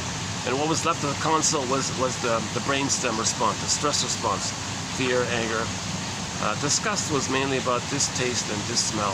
It's like the physiological survival brain side, right? The brainstem side. Remember, we got 3 brains, right? So when Joy and Sadness got zooped away, that's like the mammal brain. Then you're back to the primal reptilian brain of the stress response, fear and anger. That's a very good image for it. That's a very good show, the film called Inside Out, 2015 film called Inside Out by the Disney Company. You see the two kind of groupings of feelings. The human, like the more human side of being human feelings, represented by Joy and Sadness, the mammal side. like affection and play and love and all. That's zooped away. Now you're back in the sensation feelings. We still call it feelings or emotions. The sensation part, that's more about the survival, about the brain, the limbic system, right? The way the brainstem just thinks in terms of survival, right? Survive and reproduce. Just they don't think about feelings and play and love and all. Oh, that's all zooped away, right? So the second journey in midlife, or the hero's journey in midlife, is to get back joy and sadness to the constant. Free the woolly, get the woolly mammoth, get her animated back, right? The statue, we feel real and alive, put it that way. The velveteen rabbit becomes a real rabbit, put it that way. And again, that story with the woodcutter, he took a block of wood, carved out this little boy thing, and was praying for this boy to come to life. So we want to feel alive and real in all this.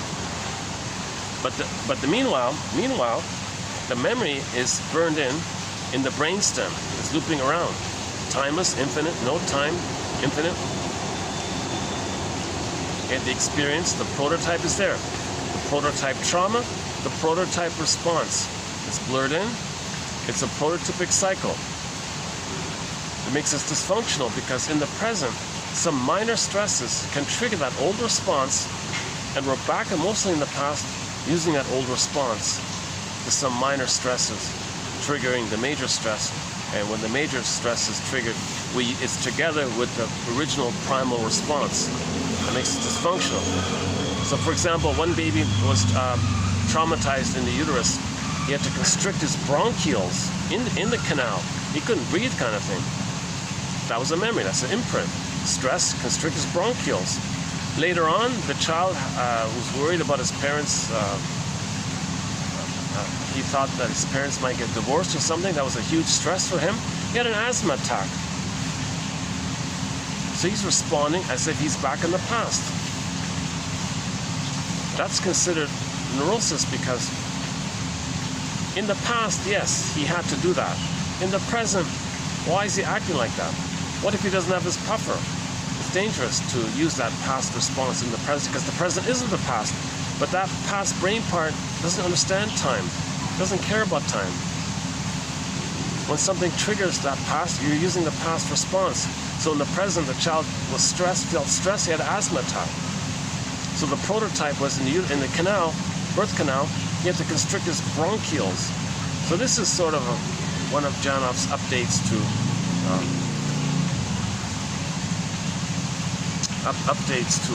neurosis. That we got to look at the birthing time, like the prenatal time. Most people say, well, no, it's post-birth. Forget about before. Forget about life before book. The name of one of his books. No, it's that. We don't know too much about that. Well, he's saying no. You can measure physiology. You can measure stress levels in people's blood pressure, heartbeat, physiology. Do they sweat too much or something? You can measure these kind of things. He said.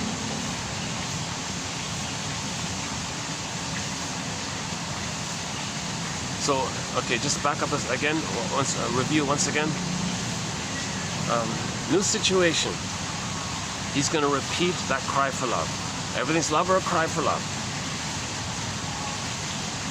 In normal development, they go through the process. Welcoming womb, birth okay, paradise, 4 to 5 months to 18 months. He's not rebuffed for being a little god. 18 months, 36 months, now Voyager phase. He learns that he can learn about himself and not lose his mother. Finally, age 3, he has his psychological birth, recognizes his uniqueness via his awareness of it. That's pleasure and loving life. Now plays Zaz's song about loving life. One woman said, I'm not loving life, life is passing me by, kind of thing.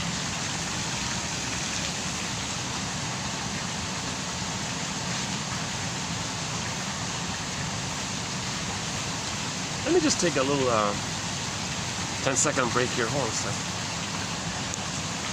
Let me wipe off some perspiration.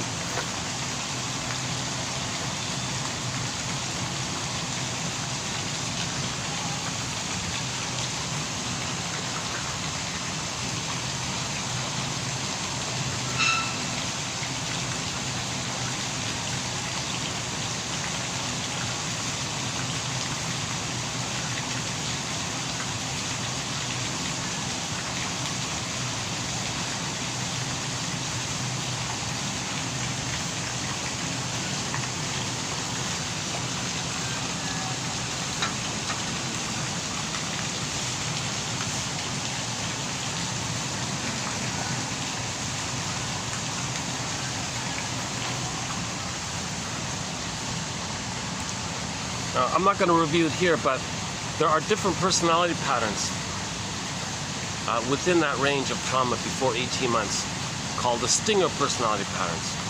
Narcissist, and they got the various narcissists, and each narcissist and each personality pattern is like a whole sort of separate thread in of its own. That's like an hour to go through the various personality patterns. So we cover the various narcissistic personality patterns, right? The sort of familiar cookie cutter exhibitionistic type that we're all familiar with, right? And then you got the voyeur version of that. You got the clinging vine version of that. The turtle version of that. Okay, this is Fritz's Kunkel's description. With the bully pattern, another one. Lower functioning BPD, another one. And Iago is a major one. Iago is that's the envy-based personality. He just goes through life hating anything that's symbolic of goodness, because it will remind him of his lost goodness. To have a mother, he's got to hate goodness, because mother hated his goodness, identifies with her. To have her, he's got to hate goodness as a condition. To have her, he's got to hate goodness, and that keeps him gleefully excited, one with the mother who hated his goodness when he hates goodness in general. So, a sort of overview, maybe, like to step back a sec, sort of like an umbrella concept is the interpersonal, the baby and the mother interpersonal. These two, the intrapsychic. These imprints or templates or schemas or working models, psychic constellation of relational units. This kind of mapping or intrapsychic society, memories, clusters of memories, etc. That's called the intrapsychic, this blueprint. The mother was the world for the baby. He creates a map of that world. This intrapsychic reveals itself interpersonally with others throughout life. Okay, so the interpersonal leads to intrapsychic, which then reveals itself throughout life interpersonally. So we want to study this whole thing. Interpersonal leads to intrapsychic. That's the inside. Out, as above, so below. This behavior with others represents what's within. That within was created by the original interaction. So we're going to study this whole thing, because if the intrapsychic is based on trauma with the mother, he's not seeing things clearly in the present. He's just seeing things in terms of the past, not enjoying the present. Enter the quote from the Greenberg film. The shrink said to the guy, "Yeah, you have trouble living in the present. You're replaying, you're lingering in the past, dwelling in the past, because you feel like you never really lived it." That's called unfinished business with the mother. The baby didn't get mother's love. Unfinished business. He can't know himself. He can't have himself until he gets mother's love. So he spends his whole life searching for it. But in the search for mother's love, the mother's not there. So he's still searching for it. So what is he searching for? Searching for something that in his hallucination can be mother. That's called symbolic mother. Cookies, alcohol, beer, or beliefs, or something that connects him to the fantasy that it can be mother. It's always disappointment, the pain gets the endorphins. Now he's sleepwalking through life. Okay, so this is called psychoanalysis, object relations theory. Okay, object relations theory is the study of the internalization of interpersonal relationships. We study it because the intrapsychic shows itself, communicates itself, reveals itself in our relationships with others, because we are repeating, we're constantly hoping with the grand fantasy we can change it, update it, get the proper love that was needed in the past. That part of the brain doesn't know time, and it's the puppet master doing this, right? It's the constant cry for love. Everything's a cry for love. So what we're most of what most people are doing are crying for love, and they're in pain. They don't even know them. When they reach for the cigarette, they're doing it out of pain. They want to get the numbing, the endorphins. When an emotional eater, same thing. People turn on the TV and watch a used car salesman, televangelist scam kind of pre-packaged thing. Oh, one day you'll be saved. That triggers the endorphins. Same thing. Why? Because the pain. We want the pain numbing thing. It's kind of like we're all. It's almost as if we're like the gazelles. It's like nobody's chasing us, right? But we're acting like the gazelles. So I remember Loretta Brunning, author of the book Meet Your Happy Chemicals, beyond cynicism, an I mammal. She made this point once that, I mentioned it at the beginning, right? The gazelle was running, the lion was chasing, the lion kind of bit the leg or something, but the gazelle could keep running. But if he were to admit the pain and he was bleeding or something, he'd be a goner. So his brain, the gazelle's brain, numbed him to it to allow him to keep running, and he was able to escape because of that. So it was a survival coping strategy. So endorphins are there to numb the pain as a survival kind of strategy, right? So we traumatized ourselves 10,000 years ago, and now we're kind of like that gazelle, but it's nonsense because there's no lion chasing us, kind of thing, right? We're running away from ourselves, actually, right?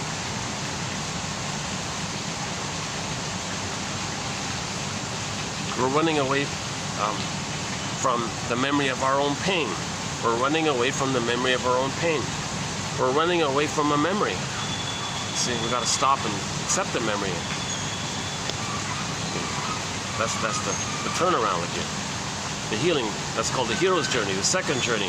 At midlife, you kind of look within in that area, right?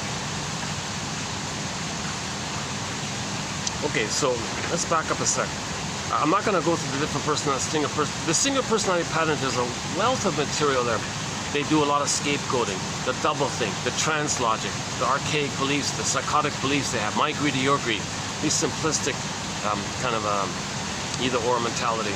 The yardstick is infantile. They don't mourn, so if there's loss, okay, denial, contempt, sour grapes, didn't do anyways. This constant, relentless search for the throne. Remember the throne? 18 months, trauma before 18 months, they're always searching for the throne. This could be like with the pursuit for status and glory and fame, prestige. Okay, the fame. Fame is Emily Dickinson again. Fame is a fickle food. Shifts around. The crow inspected it, and with ironic caw, flew past, but the man took it. Even the crow didn't want it. Birds are symbols for deep knowing, deep true knowing, right? And the Pied Piper, he was singing, give me prestige and fame and status, and I want this. In trauma, they're in this pursuit of this dream in their brain that they're on the throne, like a solipsistic kind of thing, and they're always searching for it. Like the catwalk model with that air, sending the message, I don't need anybody, I'm self-sufficient, and I'm above you all. I'm a little king or queen or princess on the throne, and you're all, I don't need you all. It's just me, it's only me, I'm self-sufficient in this loop. So she's trying to kind of exhibit what maybe we felt to a degree in the uterus, an approximate of it or a triggering of it. There's some uncanny appeal of that. You look at the model on the catwalk, there's some uncanny, for those who are traumatized, I mean, there's an uncanny appeal for that. That's a sign of trauma, to regress. So we take refuge, when there's trauma, we take refuge in that old time, in the archaic belief that once upon a time in the uterus, we were on the throne and we're always searching for this. That's called taking refuge in the grandiose part self, the glorified self, the idealized self. And cynicism gratifies it, negative humor gratifies it, you know, denying vulnerability, denying feelings, others, saying others are no good. So all your dark humor gratifies it, schadenfreude gratifies it. And you're just constantly searching for this hall of mirrors image that you're safe with the mother, one with the mother, but the mother's you, you're self-sufficient, superior, and you're a humanist, you reject it. Others can play your humanist, and you can reject your humanist by rejecting others to reject your humanist, to be one with the mother who rejected your humanist. So some of the slogans of the Stinger personality patterns is, well, if I'm not going to be like this, if I'm not going to be kind of greedy, and if I'm not going to be, so one of the slogans about greed is, so of course the repetition compulsion is they're going to search for a mother again and again. That's greedy, right? So regarding their greed, they'll say, well, if I'm not greedy, they say, my mother's going to eat me. What a psychotic thing to, now they don't say it and they don't know it. They project the wolf onto others and say, well, my greed or your greed. No, not everybody's traumatized before 18 months. But those who are traumatized before 18 months see the world in that way. So they'll say, well, my greed or your greed. And they're stubborn in that belief because that keeps them away from the pain.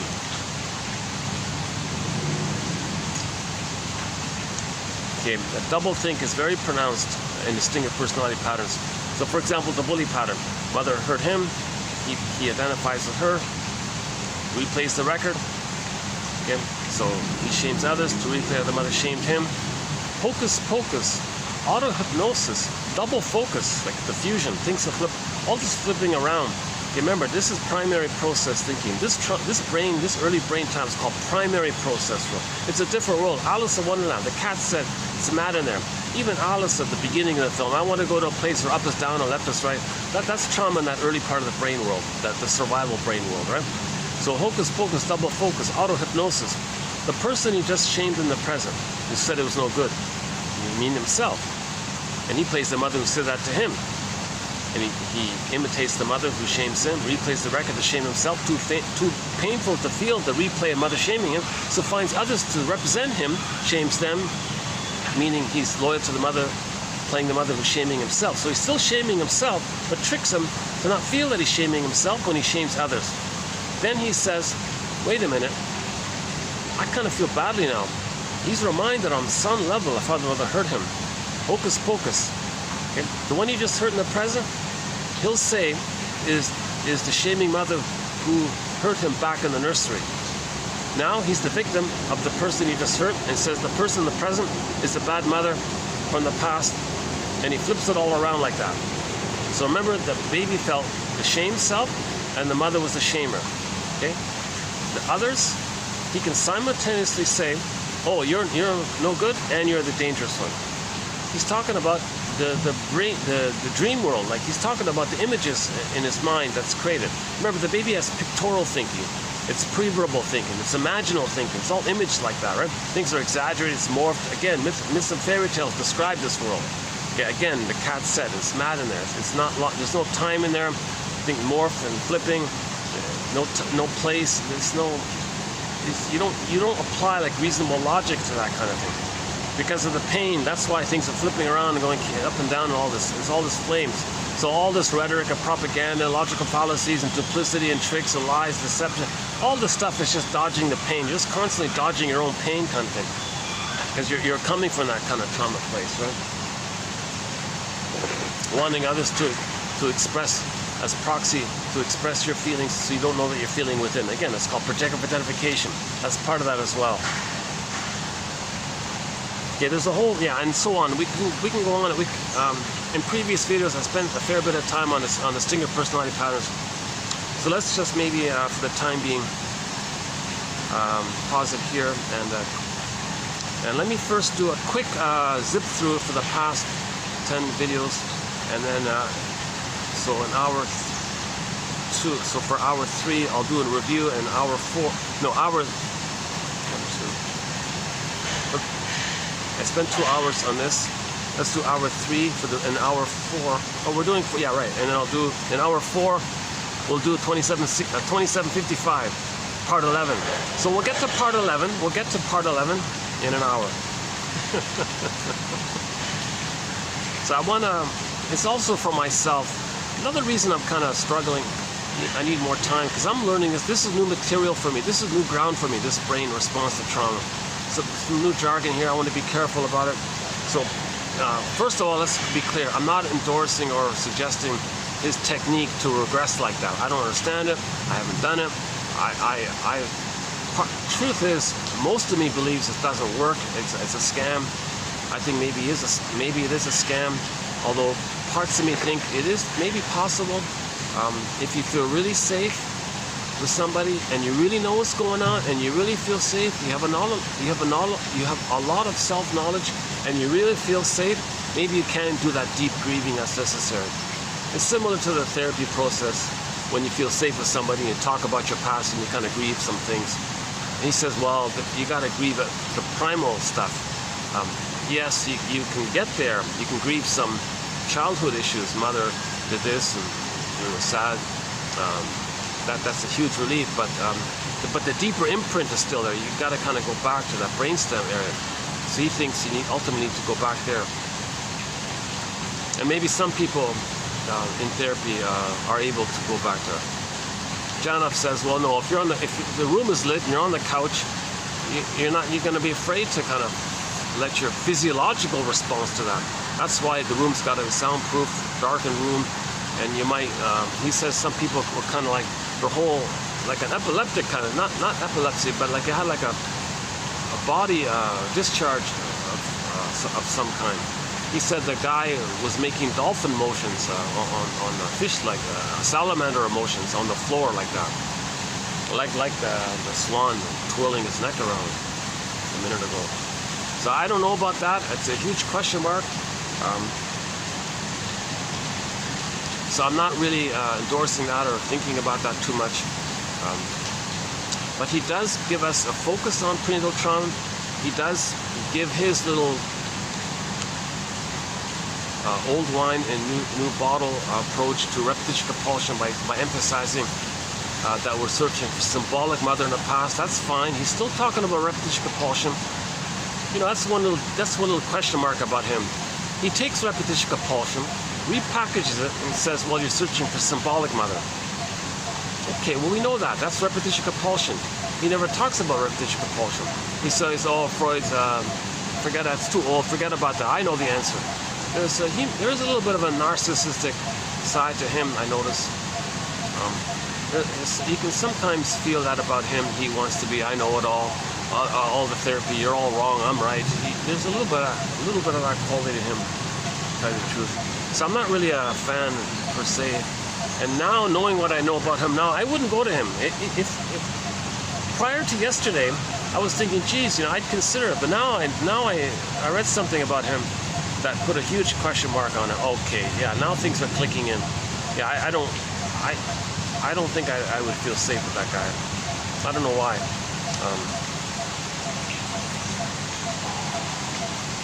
And the way he talks about others, I sometimes say, geez, it sounds like you're talking about yourself, but you don't want anyone, you want to preempt people discovering that about you. So you're focusing outward to say others are like that. You know, you might be talking about yourself, Mr. Jono. You know. So I had mixed feelings about him. I want to hold the two sides kind of thing, not freak out too much. I don't want to idealize him or devalue him. I just want to try to understand things more broadly. So in the meantime, let's review some of the key quotes for the past 10 videos. No order here, I'm just going to do this in random. What if?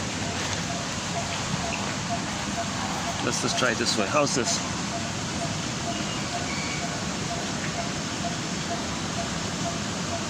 Okay, what if?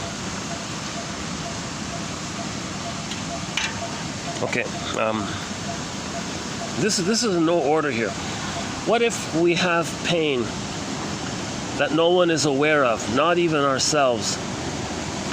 A pain that occurred before we had verbal memory, a pain laid down solely in terms of neurochemistry, without words, a pain that came from being abandoned just after birth due to the illness of the mother, for example. Ingrained here is a massive aloneness and terror, a helpless, hopeless feeling that cannot be articulated.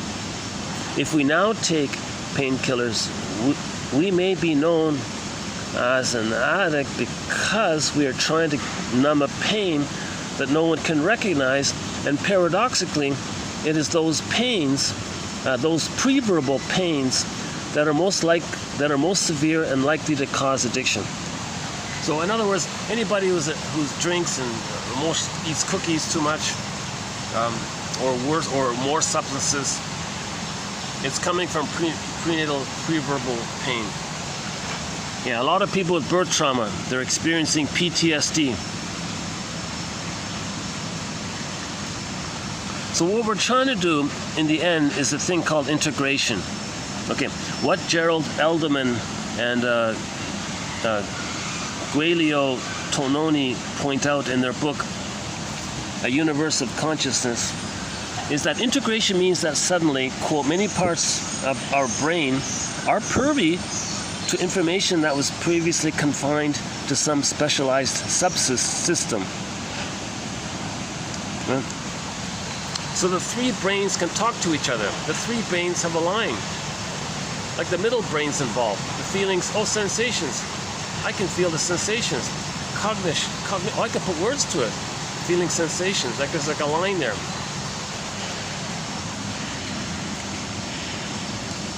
Mind you, those three brains or those systems would naturally be integrated where the force of the feeling's not so overwhelming. The brain says, when there's trauma, gee, I must concoct bizarre ideas to take the place of the real ones that can only spell agony. Consciousness is no more than maximized interaction among neuronal groups and different levels of the brain. When someone has an integrated feeling, it means that feeling has become a part of her. What about before that? Well, before that, it was apart from her, deep in the recess of the brain, in the unconscious. We want to have a connection to our feelings. If we don't, then there's too much of a left brain bias. The left is sort of on its own, ignorant of our feelings. We need both, the feeling aspect of an experience and also its comprehension. The mark, so that's the mark of an integrated feeling. Once there is a locked-in feeling, the system immediately shifts to the compensating nervous system to achieve balance. Yeah, so once the feeling is integrated, you live the feeling, you can accept the feeling, you do the locomotor breathing, things cool, your system normalizes. Breathing is better, you got the heart math, the rhythm, the speed between the beats of your heart are consistent. The cortisol levels drop. And the biosystem, the vital signs are all normal.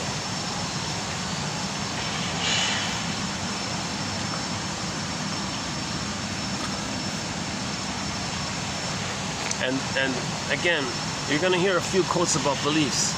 So the beliefs are on the left side of the brain. Ideas, ideation, theories, philosophies. We make these things up in response to the pain. They symbolize and metaphorize the pain. And we have these beliefs, but we don't know it's a metaphor for the pain. That the pain is causing these beliefs. That the beliefs came up to repress the pain. The beliefs are there to numb us of the pain. But the pain is giving us these beliefs. So when we have these beliefs, most of these beliefs that we're having, so we have one quote coming up, the right side. So generally, the limbic system on the right side, the cortex on the left side. Right side to the left side. Hey, left side, I've got all this pain here. Help! I don't feel it. I can't have. My mammal doesn't listen to me. It not there. So the brainstem circuitously communicates to the cortex. Hey, cortex, I got this loop going on of looking for mother's love. Cortex, gee, well, I'll create some ideas about it. Okay. And the ideas release endorphins. You can't get the love that was needed in the past, but the ideas replay the disappointment to get the endorphins, because you're searching for symbol, hope from other, disappointment, pain, trigger, click, pain, endorphins, pain, endorphins. So in the brainstem, pain, endorphins. So imagine the baby frozen, flash frozen, screaming, silent scream, can't scream, a little baby trying to scream. The sign says unloved, unloved, and that's going on in there. And imagine like an umbrella, like endorphins. Okay. Now the brain has a natural supply for this, but if the demand is great again and again and again over time, the left side says, I'll have some beliefs. If the beliefs don't work, I'll just eat some cookies. Don't worry, we'll numb it. We'll numb it.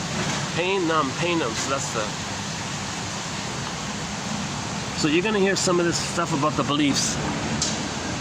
The wider the gap between deep feelings and awareness, the greater the unreality of the belief system. Okay, so the more far out the beliefs, okay, somebody in the sky is going to come and save you. Whoa, wow, that's pretty amazing. Okay, that's a symbol that the breast will be there for you, but you don't know it, and you don't want to make them aware of that. Well, they're resistant to being aware of that, because if you question that belief, they got to admit the pain. The belief was created by the pain to numb the pain. You question the belief, they're going to feel the pain, so they're very stubborn. No, it's true. It's absolutely true. It's absolutely some magic man in the sky is going to come and save me. They got to believe it to deal with the pain. All of this stuff is created by the pain. This is maybe Janos, maybe emphasis or contribution he's making here. The more remote the feeling, the more far out the belief system, and the more tenacious its hold on us. For example, she finally felt those.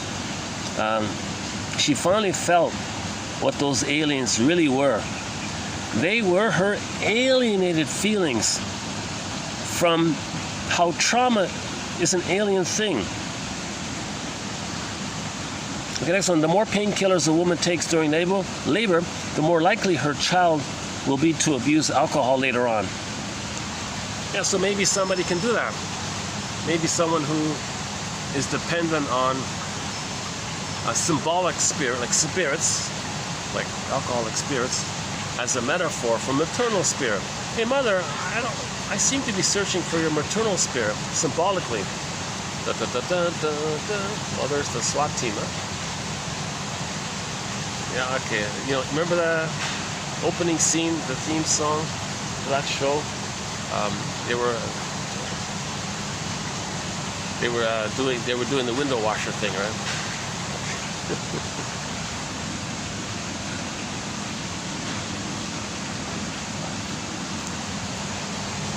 Yeah, so maybe someone can do that. Call the mother. Hey, before she passes away, if you're over 45, tell me about the labor. Tell me about that. Oh, hold on. Oh, I welcome the wind. That's great. Oh, finally. Got a breeze here. Oh, hold on a sec. What's the time here? Okay, almost 5. Got an hour left. Oh, jeez. It's going to get dark before the 4 hours. I mistimed it a little bit here. So I really, let's see, I've got an hour, maybe an hour and a half, 3, okay, close enough. And people, guests are coming in. Oh, at nighttime, I can't do this here. Yeah, night, no light, number 1, plus it's packed at night. Yeah, so someone can call their mother, hey, tell me about the time when I was in the uterus. Did you go to heavy metal concerts? Did you drink? Did you smoke? Did you take a lot of caffeine? Were you arguing? Were you in a bad mood? Were you fighting or something? Because if that's the case, if the mother was drinking while she was pregnant, maybe that explains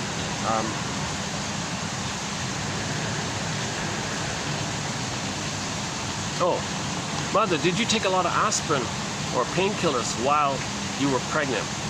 Because that can explain why he drinks booze all the time, because it's set in there. The numbing brain, if the mother takes Tylenol with codeine, the baby can be addicted to that painkiller thing. So they're always searching for alcohol to maintain that set level kind of thing.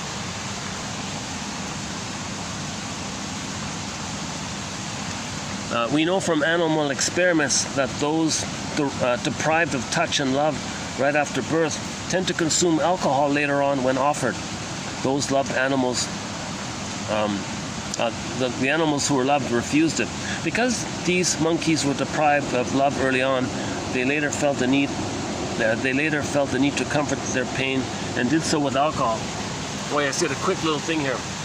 So 10 pregnant mother monkeys each had a baby. The experimenter took 5 of the babies away from the mother and left the other mother babies with their baby.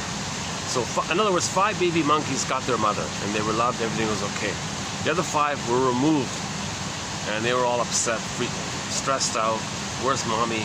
They were all upset, okay, obviously.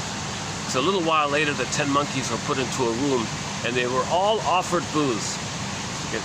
The loved monkeys had no interest in it. Ugh, they didn't want it. The other 5 who were love-starved were voraciously drinking it. That's pretty clear about the link between trauma, alcoholism and trauma, the link like that. We don't have a thread on alcoholism, but we do have the occasional quotes on the topic here.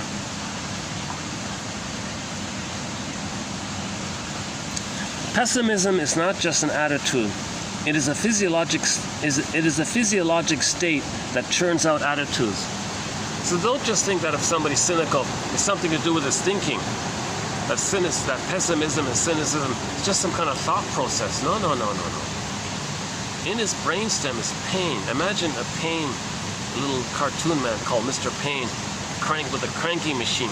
And that Mr. Pain, he's cranking out those barbs, those negative shards and barbs at other people. It's pain that's doing it. So the cynic and the pessimist and nihilistic philosophies and all these negative characters and narcissistic pattern, the bully pattern, all their negativity, there's pain cranking it out. Imagine an image of Mr. Pain cranking out these little barbs verbally, right? So the verbal shards that he's saying, okay, it's the puppet master in there cranking it out. Yeah, I like this one here. I can't help thinking that when feelings are alienated, they then do us harm by inadvertence. Okay, he says here, this trick called EMDR, it's a trick. He thinks it's a trick to reinforce repression. The left hemisphere turning mental handsprings to convince itself that the right brain forces do not exist. He thinks this, I don't know anything about this EMDR thing, but he made a note of it here. That EMDR, you know, the finger you follow your look or whatever, it's a trick to repress. You don't have a right brain. It's bury the pain, repress the pain.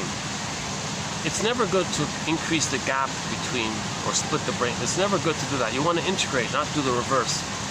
So he thinks it does more harm, although it may be in the moment you feel, oh, I feel less pain. Did it work? So CBT is similar.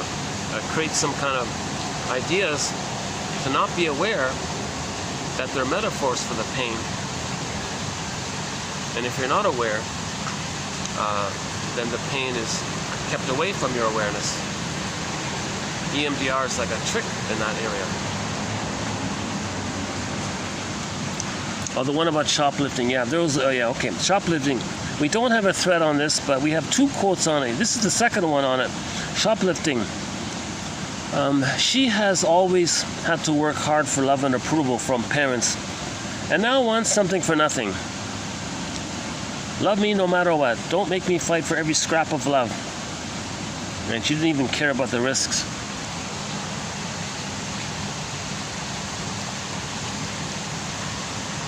So the baby's meant to get unconditional love, mother's love, freely. The baby's not supposed to ask.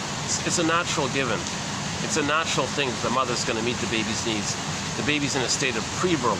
The baby's in a pre-verbal place. He can't ask for. Mother's meant to be attuned to meet the baby's needs. If that never happened, the baby was crying all the time, crying all the time. Maybe she goes to the store. Well, I'm supposed to get something directly. Although she has money, she can pay for the thing. She just takes it to have that feeling that she got something without her. Like the baby's entitled to get mother stuff directly. So they go to the store and they think they're entitled like that. So the one image for this is that Nashville show. She was very wealthy, the pop singer, right? She had $1 million and all this.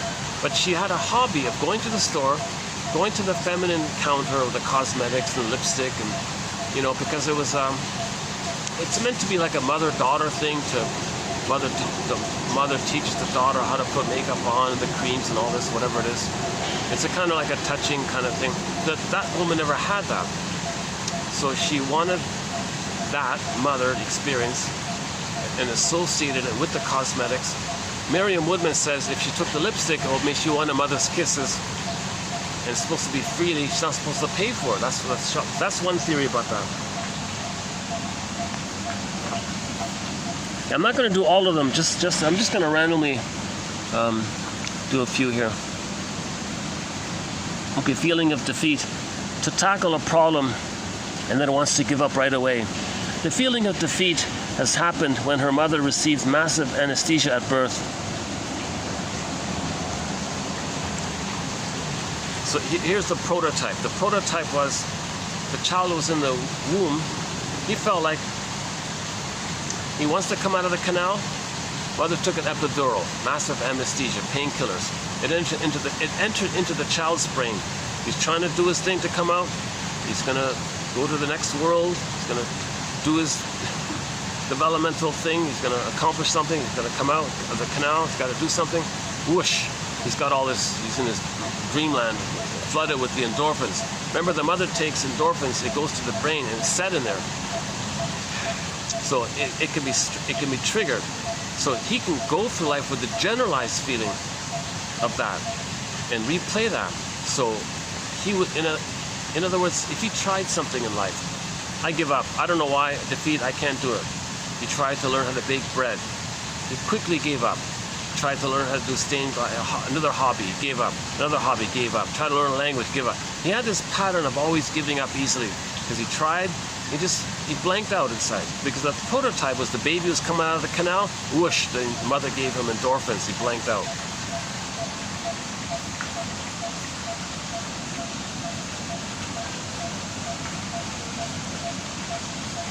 Researchers have described prenatal distress syndrome.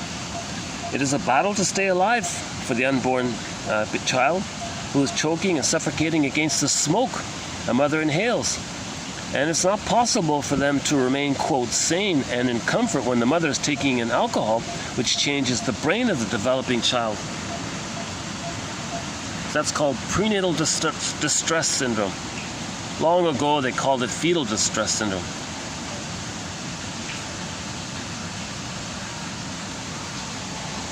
Another example coming up, if we get to it, is that the mother took a cigarette and it took her 5 minutes to smoke one cigarette.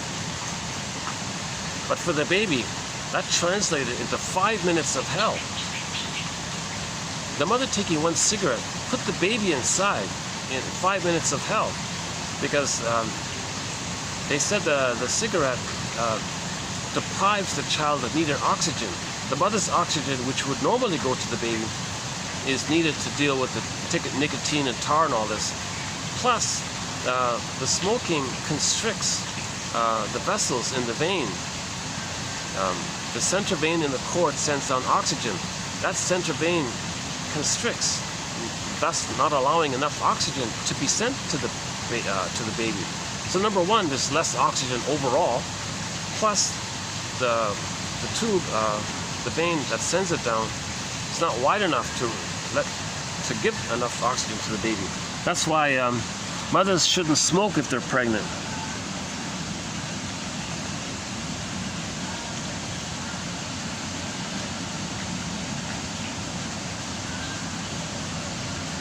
My guess is that most people who smoke or drink never really realize the connection between pain and their habits. Neurosis is a paradox. It is enormously strong, a force that one acts on every day, yet a force that eludes awareness. So when the guy lights up, is he aware that he's doing it because of pain and he wants to get the endorphins by it? Like when the emotional eater runs to the cupboard to look for the cookies, is he aware that he's doing it because he feels lonely, he didn't get mother's sweetness, and he wants synthetic, symbolic sweetness to be disappointed again, but to have the hope of getting it, to replay the disappointment and get the endorphins? Is he aware of this? Roger Gould says, yeah, well, pause. If you got your hand on the cupboard, ask yourself, what am I really hungry for? Like, you're not physically hungry, but you're going to do emotional eating. Okay? So food is an over-the-counter tranquilizer. Roger Gould, yeah, from his book called Shrink Yourself.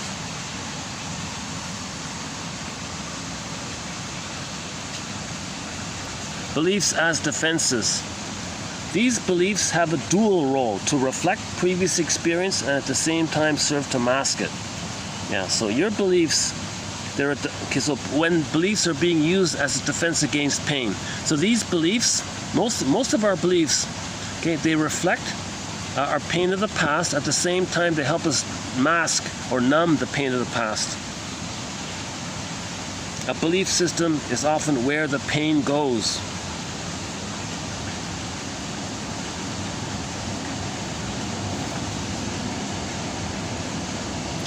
Yeah, and one example about the power of belief is the placenta. The dentist hypnotized the guy, or told him, the dentist told the client, this sugar pill is going to make you numb. I'll drill on your teeth and you won't feel anything. The power of his belief, it's the belief that triggered the internal painkillers.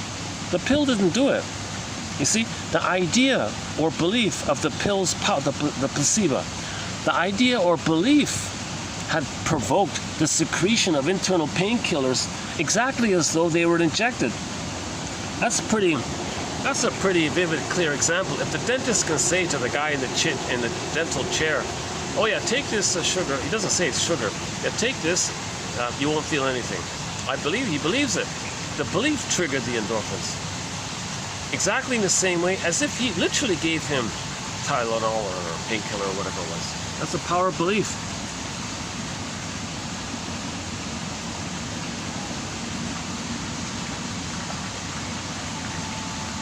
So we create rash excuses. So part of our beliefs is to create what's called rationalizations. You want to appear reasonable. Okay. So that's a defense against the pain. You don't want the pain to enter. These ideas and rationalizations, lies, excuses, they're a defense mechanism. They must be there so long as pain is churning down below. So your lies and excuses, you don't want to feel the pain. If you were to confront the lie and the excuse, then you'd feel the pain of being unloved. You don't want to feel the pain of being unloved, so you stubbornly believe the lie is a defense against the pain. For example, there was this one guy who took a lot of painkillers in his life. He was a famous bigot, an agent of hate, right? Promoting all this bigoted prejudice. Well, number one, he took a lot of painkillers. First of all, that wasn't enough. He needed more painkillers. So his prejudice and his hate triggered the endorphins. So the unreal things he was saying, the purpose of it was to get more internal painkillers. Okay, so this agent of hate has admitted to taking strong painkillers over many years. His ideation brain and strong-minded philosophies are anchored to feelings of which he is not aware. There's no use in talking him out of those feelings. There's no more use in talking him out of those feelings than it would be to try to change his whole childhood past. Come on. It isn't just that he has these, unreal ideas, prejudice, for example. It's that his disconnected system forces him to quell the pain. So people with prejudice, they're compelled to quell the pain. So people with a narcissistic pattern, I'm okay, you're not okay. Anybody who has like basic philosophy in that area, I'm okay, you're not okay. That's to quell the pain. The pain is creating that prejudice to quell the pain.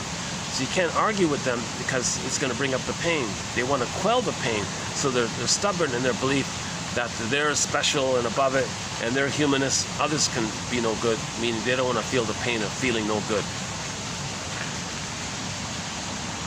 So for example, if someone questions them, maybe you're wrong about this, or are you sure about this, or something? Well, he says, well, the feeling is, well, I can't be wrong. If I am wrong, then that means I won't be loved by my parents. I don't want to feel that.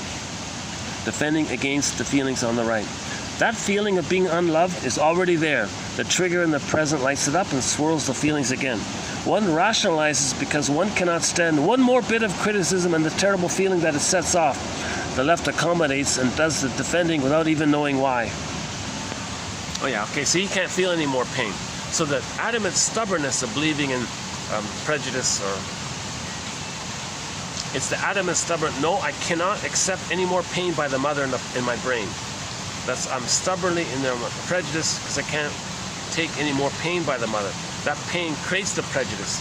Prejudice comes from the pain. Prejudice is a symbol for the pain of the mother.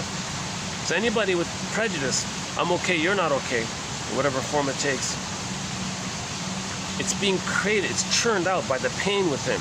The pain of being unloved by the mother back in the nursery. And it's alive, it's flashing. Unloved, unloved, unloved, it's flashing. The pain, flashing. Prejudice, prejudice, prejudice, unloved, unloved. The more we connect with our unconscious, the more conscious we become. So that's sort of the journey. The more we connect with our unconscious, the more conscious we become. I like this one. Any feeling that rises into,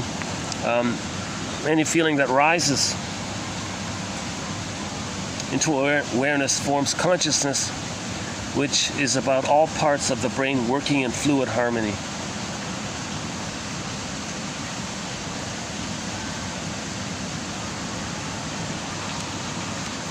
Okay, I'm not going to go into the various reasons the mother has for having some mothers have a neurotic reason for having a baby. Let's skip that part for today.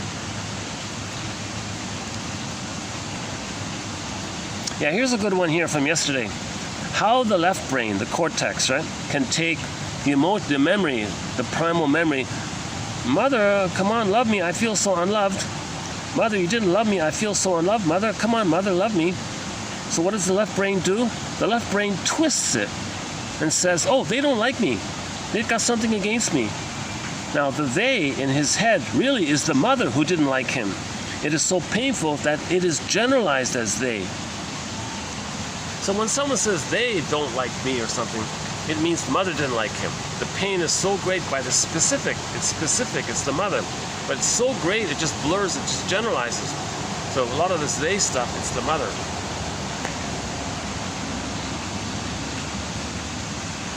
Oh, here's an example of healing. You can now have a myriad of behaviors. You can love life.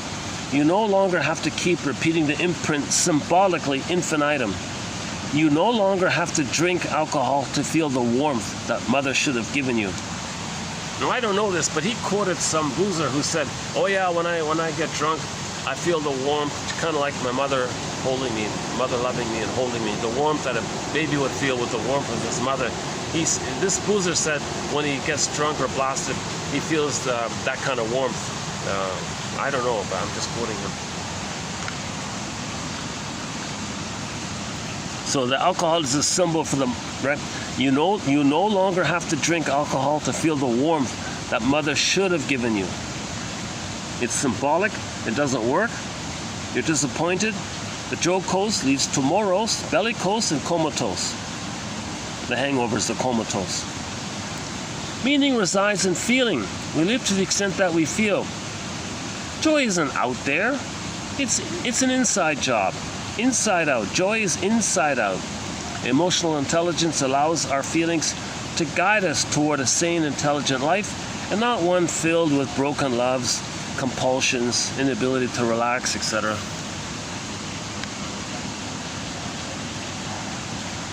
When early trauma during the critical period of development is great, it becomes an imprint, and it takes on a life of its own in our nervous system. People often perceive alien forces in the world. These are no more than their own fears, terrors, projected externally. So you're projecting, okay, your babyhood trauma imprint, seeing an image that represents and expresses symbolically how you feel within, like an artwork. Put it that way, someone who believes in alien, all this stuff, that's like an artwork, a painting to describe how they feel within.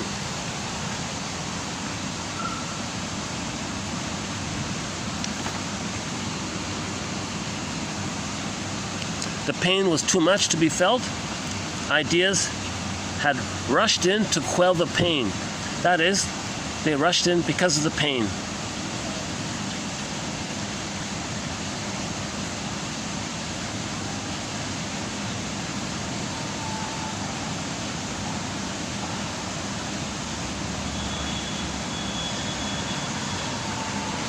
Animals who are blindfolded in the first months of life never develop visual brain pathways and are functionally blind thereafter. No amount of visual stimulation later on will make a difference. It's no different with love, except that when love is lacking early in life, we cannot see it in front of us. Yeah, I saw some poor kitten was traumatized by an experiment. Some guy took a kitten from a mother cat, blindfolded the newborn kitten for a few months. After a few months, after the critical time, now during the time the baby cat kitten was blindfolded, he had no interaction. He couldn't create neural pathways, brain pathways of seeing things. He couldn't develop something inside her. Then the experimenter removed the blindfold, and the cat was functionally blind afterwards, although he wasn't like born blind, right? Okay, same thing with babies and love. If babies don't get the interaction of love after the critical period of age 3, Post age 3, nothing symbolic can register as love because the experience didn't take place. So post age 3, nothing can represent that missing love. Post age 3, no amount of fame, money, $1 billion, $1 trillion, it's not going to change that imprint. It's past that critical period. We got to mourn the loss and feel the pain of the loss and do the mourning process, not still try to get symbolically. It's past that critical period. So his example was Marilyn Monroe. She missed the early love, and then no matter how much fame and adulation and admiration and applause she got, admirers and all, it never touched that imprint. If the imprint was still going on, pain, unloved, she could have 1 million men sending her flowers, pain, unloved, pain. It doesn't work. So that's an example, story about the cat there. Okay, this, okay, let's save that one, maybe. Hang on. Let's do some of the more basic ones here. Hold on a sec.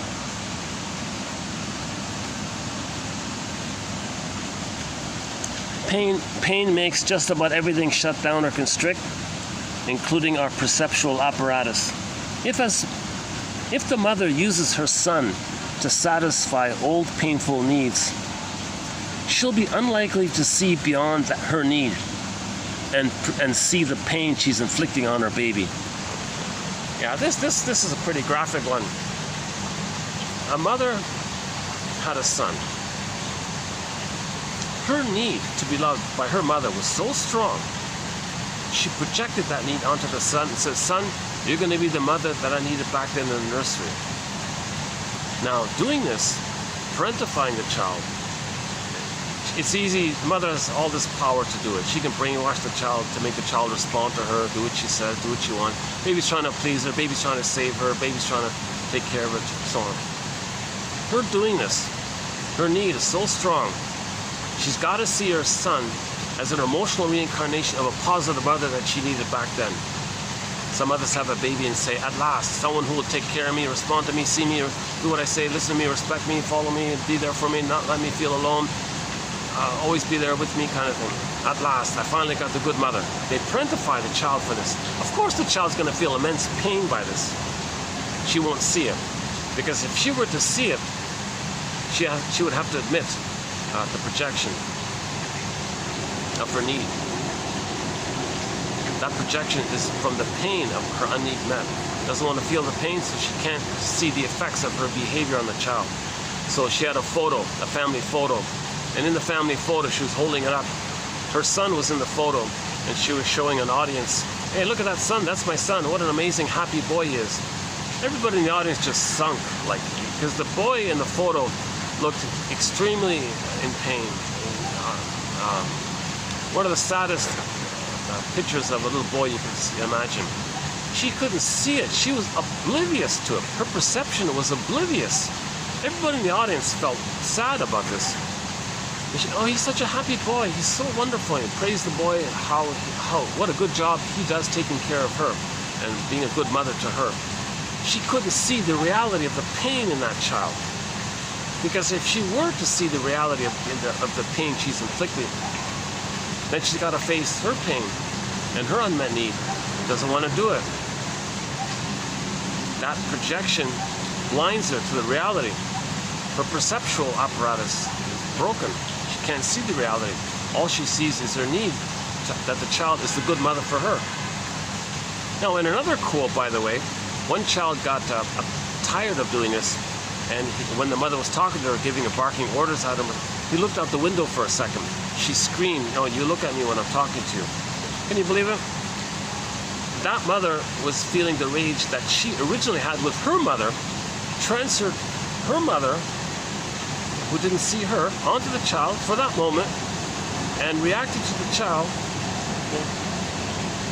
It's called transference. She transferred the mother to the child. The child triggered the experience that she felt with the mother. And originally, the mother, as a child, wanted to say, "Mother, see me, don't look away from me. Mother, come on, be there with me." So when the child did something minor, just looked out the window for a second, she was back at that place with the mother, enraged at her mother, displaces her rage at the mother onto the child and shouted at the child, thinking the child is emotions of the mother in the past. See? Prisoners of belief, prisoners of pain, prisoners of childhood. So long as pains are inaccessible, we remain prisoners of belief. More accurately, prisoners of pain, i.e. prisoners of childhood. Aldous Miller's book is called Prisoners of Childhood. The mind of ideas and philosophies doesn't know it's being used, doesn't know it serves as a barricade against the danger of feeling. It keeps itself going, reinforced as an airtight lock against pain. It is why no one can convince the person out of her ideas. They serve a key purpose. People can get very angry when those ideas are challenged.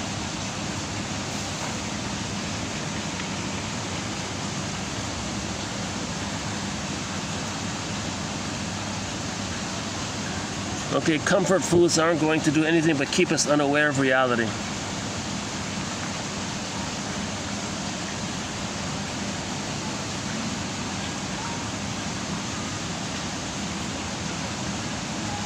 The strength of our beliefs helps us to avoid seeing the strength of hidden childhood pain. Yet paradoxically, the feelings lie in those beliefs. Look at that. The feelings of your childhood pain lie in those beliefs. Oh, one day I'm going to be saved by some magical thing in the sky or something. I'll be saved by some invisible power. In that belief is the childhood pain of not getting mother's love in the past.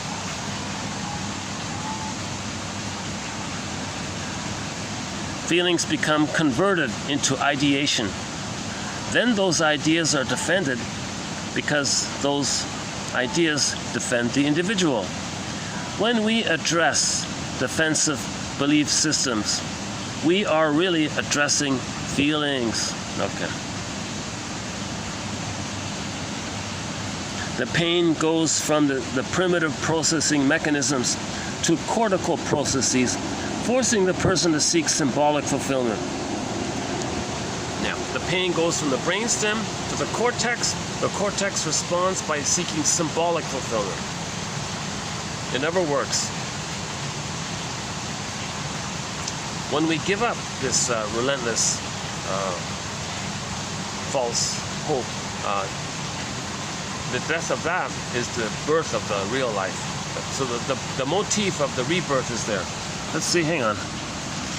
Yeah, here. The unconscious hope of fulfillment of old unfulfilled needs. Okay, that's what we're talking about here.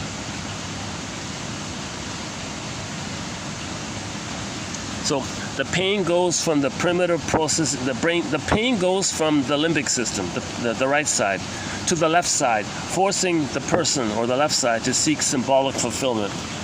The unconscious symbolic fulfillment. The unconscious hope of fulfillment of the old unfulfilled needs. So pain automatically makes one honest with oneself, while it does away with unreal belief systems. Here it is here. We never got and will never get what we needed as a child. Again, we never got and will never get what we needed as a child. The death of unreal hope is the birth of life. So the motif in myths and fairy tales or religious stories about the rebirth, second return, all this, it's this one right here. Okay? We never got and will never get what we needed as a child. The death of unreal hope is the birth of life.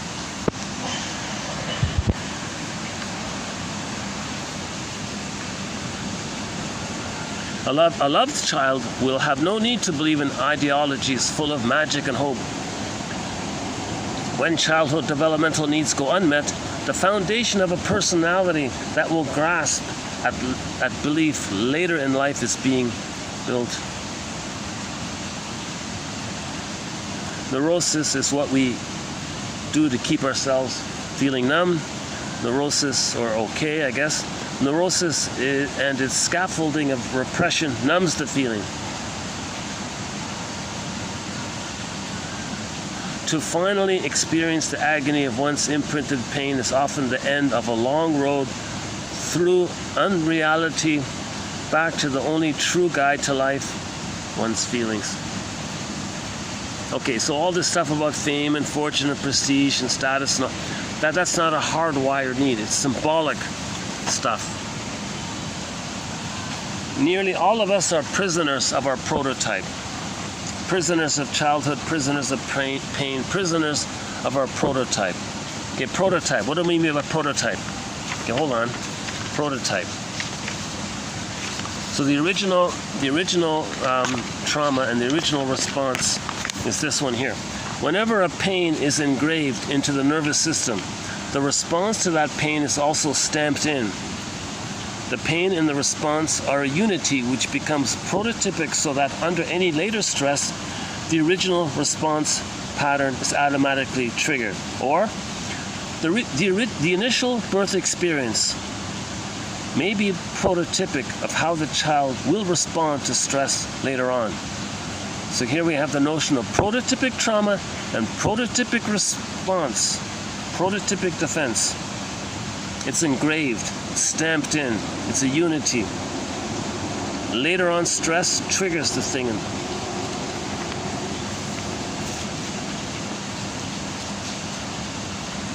What a strange thing the imprint is. Impervious to experience. Marilyn Monroe, right? The guy with the billionaire. Didn't change it. Trauma is likened to an event that is flash frozen in a nonverbal neural stream. Once frozen in time, it secretes the hormones of stress and response. Our goal is to bring memories from the nonverbal to the verbal.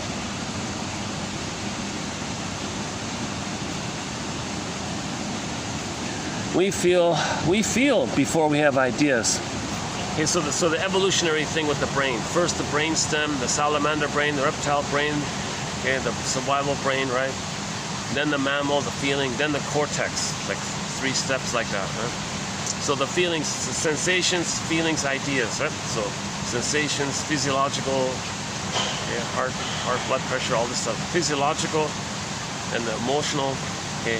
So sensations, physiological, then the emotional, then the concepts and ideas. That's the evolutionary. And when you want to go back, you got to follow the same kind of reverse in the same sequence. You can't skip over. You got to get the feelings in the middle part. We feel long before we have ideas. Feelings precede ideas in evolution. Ideas are fabricated to shield us from feelings such as, my mother was never there for me. The feeling could be explained as, well, she was busy. But the need and the pain remains. Okay, CBT, cognitive therapy, distraction, denial, self-deception, brainwashing, thought control, the battle against feeling. The battle is against feeling entering into our consciousness. So most of this CBT thing is basically repression. Just cliches, get over it kind of thing. Okay, for example, pressure from the feelings. The left brain then concocts ideas about those pains. Quote, God will watch over me and protect me, unquote. These ideas are the wrappings for the pain that provide symbolic fulfillment. That is why the exact nature of the pain is not known. But if we strip away the covering, the pain mounts to the surface immediately. The symbolism slips in before the pain can become conscious. Its function is defense. So religion, in other words, is a defense. Oh, hold on a sec. Hi. Do you need the project Okay, yeah, sure. Thanks. Yeah, great. That'd be great. Thank you. I like it. Yeah, thanks. Well, that's awesome. Well, that was thoughtful. Look at that, eh? The staff here. Oh, that's a good stuff. They gave me a little thing here. Mosquito repellent liquid spray. Oh my God. Well, this is really handy. Yeah. At the moment, we're okay here, but maybe the mosquitoes are gonna come in soon. Yeah. Sometimes at night, I'm battling with the mosquitoes as well. Yeah. Oh, that's great. What a nice guy.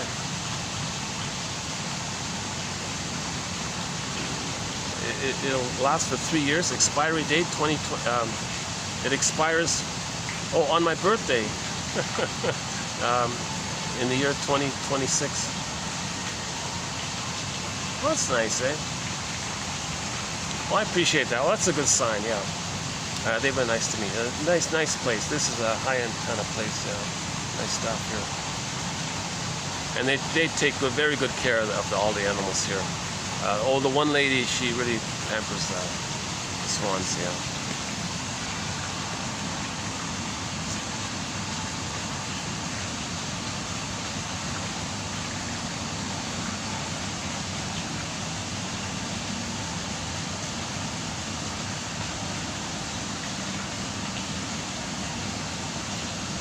Okay, once again, whenever we talk about religion, we're only talking about it in the context of when religion is being used as a tool of the pillage and the plunder system. So people who, in that context, when people are all, oh yeah, God will watch over me and protect me. Okay, that's a symbol for the breast, the mother breast. Mother will watch over you. Mother will protect you. Mother will feed you and take care of you. It's a symbol. The idea is a symbol for the mother. It's created by the pain of not getting mother's love.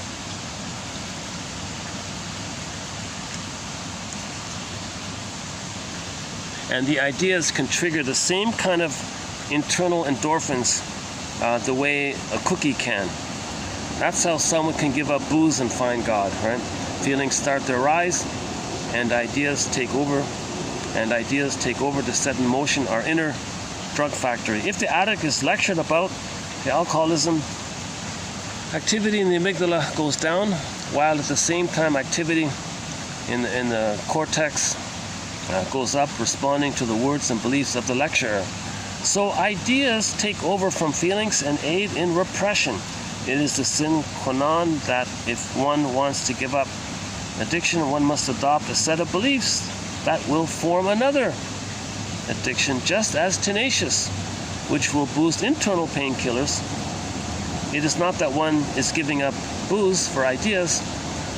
It is that one is giving up an external drug for the same internal one. So we're still looking for the internal release.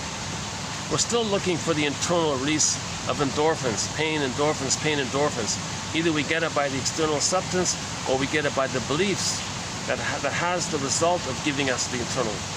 There are two ways to get the internal endorphins.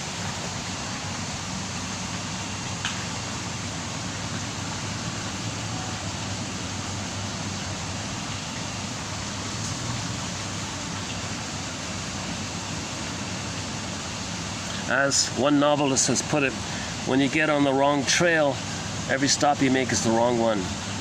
We are prisoners of our childhood, reacting to realities that no longer exist, or more accurately, recreating old realities over and over again. So there's repetition compulsion. So Janov talks a lot about repetition compulsion, but so far I don't think I've seen him use the phrase. So repetition compulsion, we're on the wrong trail, so every stop is the wrong stop. We're doing the same thing over and over again. That's like being on the wrong trail, and every time you recreate the past and the present, that's like the wrong stop. We're stuck like this. I don't know which novelist said this, but it's a pretty good one. When you get on the wrong trail, every stop you make is the wrong one. We are prisoners of our childhood, reacting to realities that no longer exist. So that would be the clingers and the pleasers.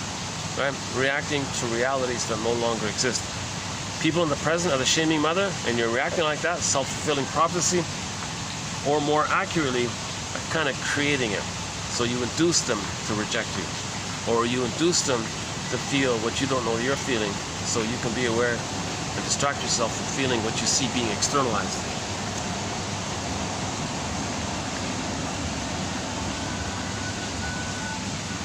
Ideas can have the force of drugs, yeah.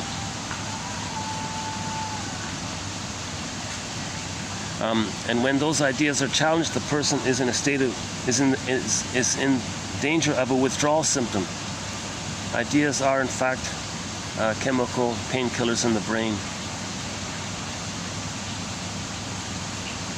and it is possible to become addicted to these ideas.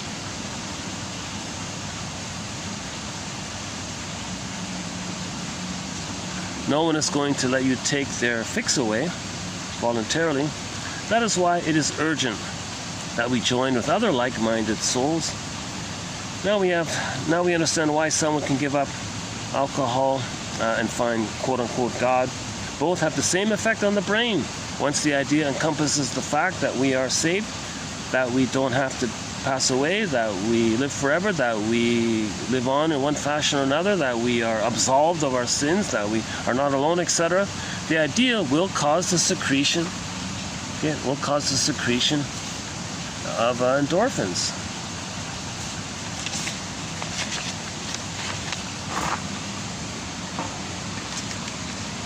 Will cause the secretion of, I'm pretty sure it's endorphins, hold on. Yeah, pain-killing medicines in the brain. The pain was too much to be felt. Ideas had rushed in to quell the pain. That is, the ideas rushed in because of the pain.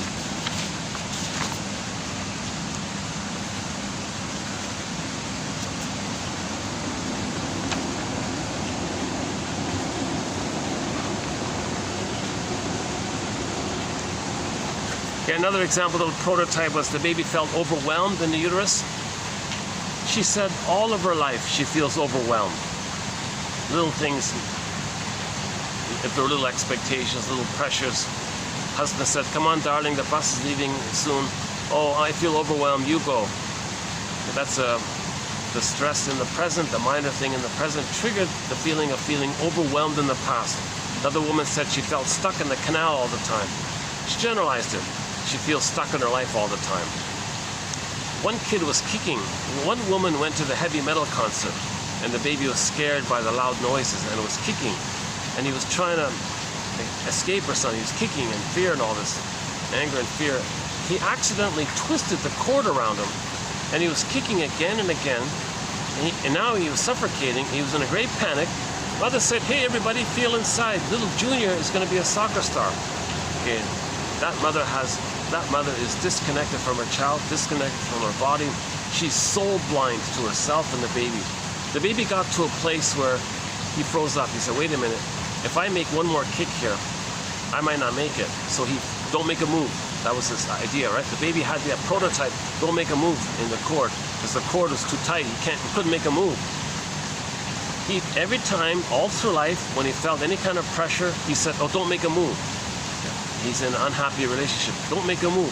He's in an unhappy job. Don't make a move. Those kinds of things, right? One woman felt helpless to do anything about it. So new situations, when the guy was going to leave her, oh, nothing I can do about it. It didn't apply. Yes, there's lots she can do. She can talk to the guy, go to a therapist, explain make an I statement. She can save the marriage, but she didn't even think that she could do something because the prototype was the stress triggered the original feeling that in the uterus, all that prenatal distress that was happening, the baby couldn't do anything. He was helpless. He couldn't do anything. So she transferred that to the present when there was stress. Oh, nothing I can do about it.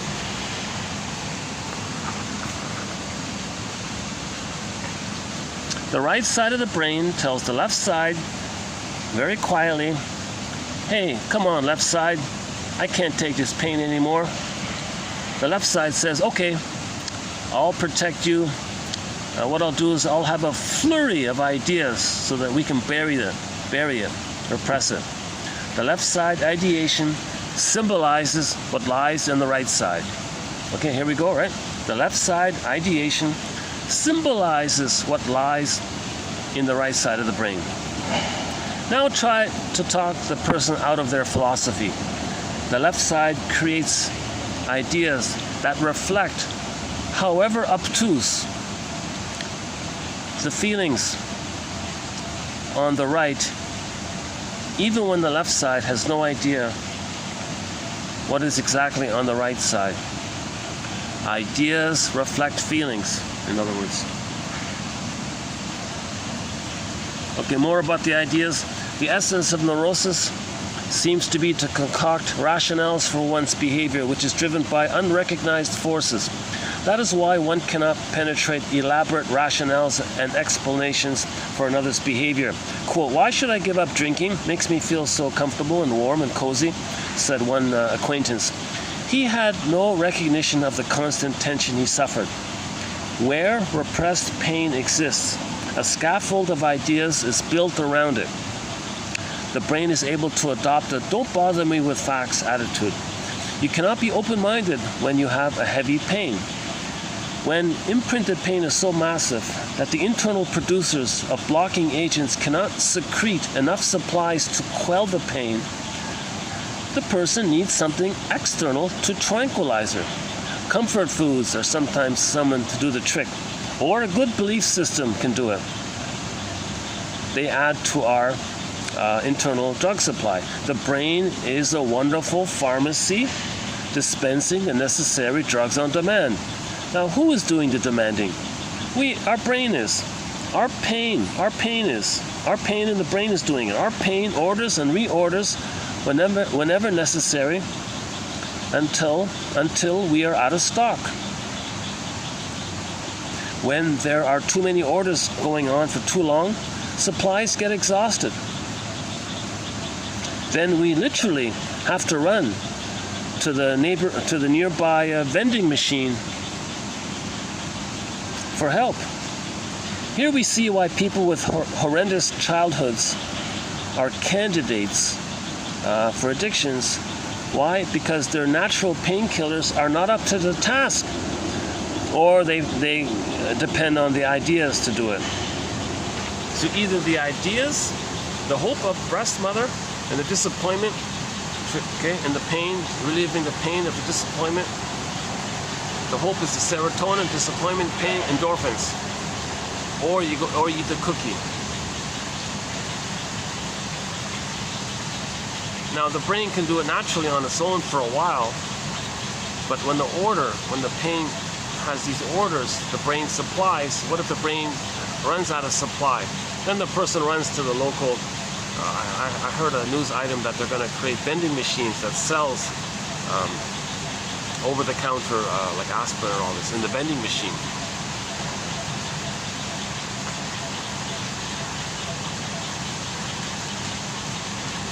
So our people, John makes this point, we have a lot of unconscious pain, we don't even know it.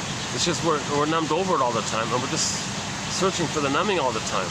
We're kind of like that gazelle who's running from the lion, but there's no lion, but we're in that mode of the gazelle, wounded, numbed, running from the lion, but there's no lion. We're like that.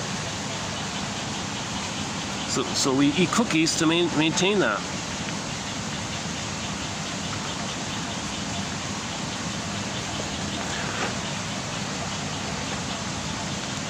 Yeah, similar idea, right? The dope of hope, yeah. So belief system is the dope of, he calls it the dope of hope. Hope's, okay, we're talking about this unreal hope, right?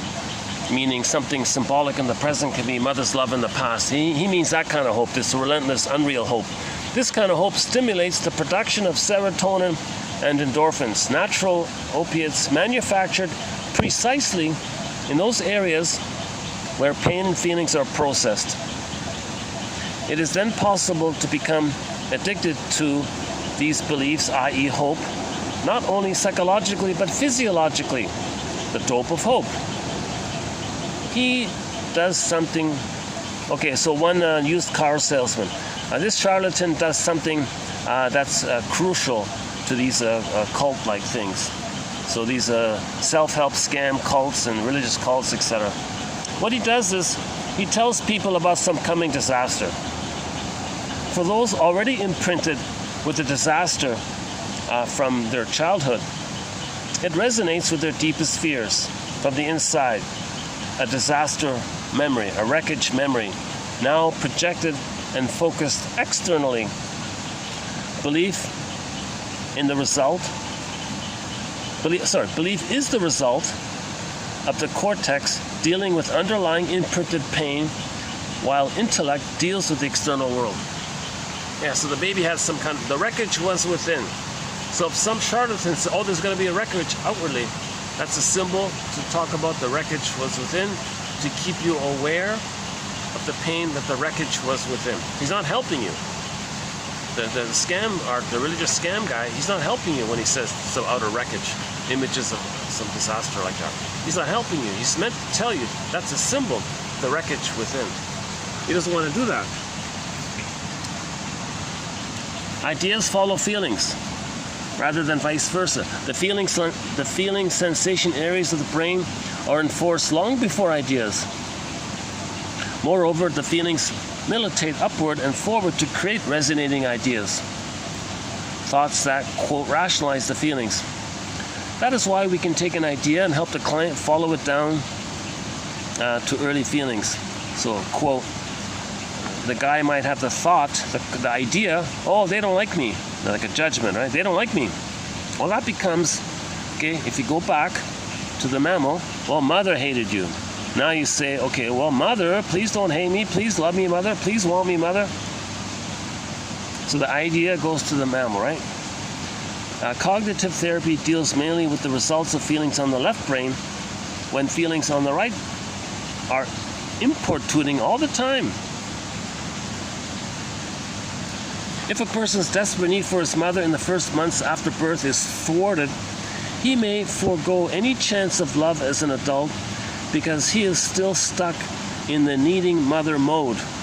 No woman can make him feel fulfilled because the imprint is feeling unloved, unfulfilled imprint. He will go through woman after woman, never feeling satisfied, always thinking that another woman will be the ideal one for him, the hope of dope. After all, what is a womanizer? Someone who needs one woman after another and it's never enough. So past the critical, past age 3, no woman can be that mother in the past. He's a womanizer now. So the Don Juans and the Peer Against and the Playboys, okay, that's what we're talking about here.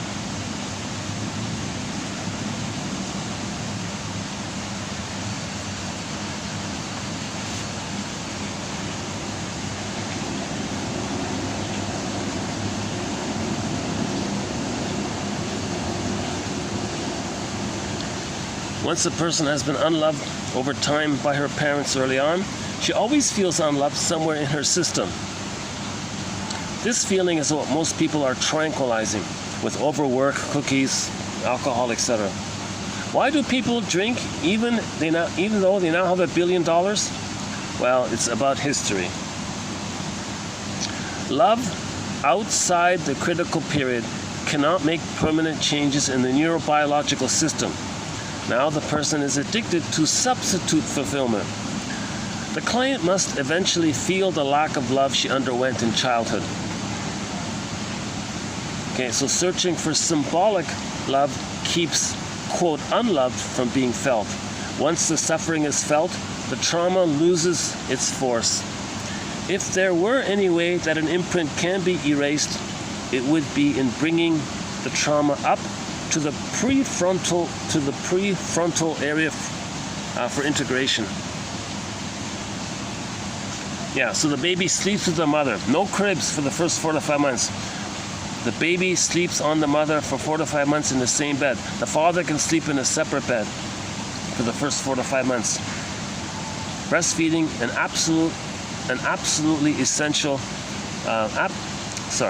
Breastfeeding, an absolute essential for a healthy child. If we don't get it when we need it, we spend a lifetime looking for symbols of mother's breasts or breastfeeding in a vain attempt at unconscious fulfillment.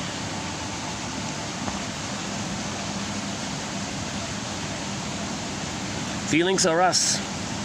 This is the ultimate meaning of finding yourself. If we discover we were unloved at age 4, well, you're finding your true self. The aim in any therapy is to give you back your real self.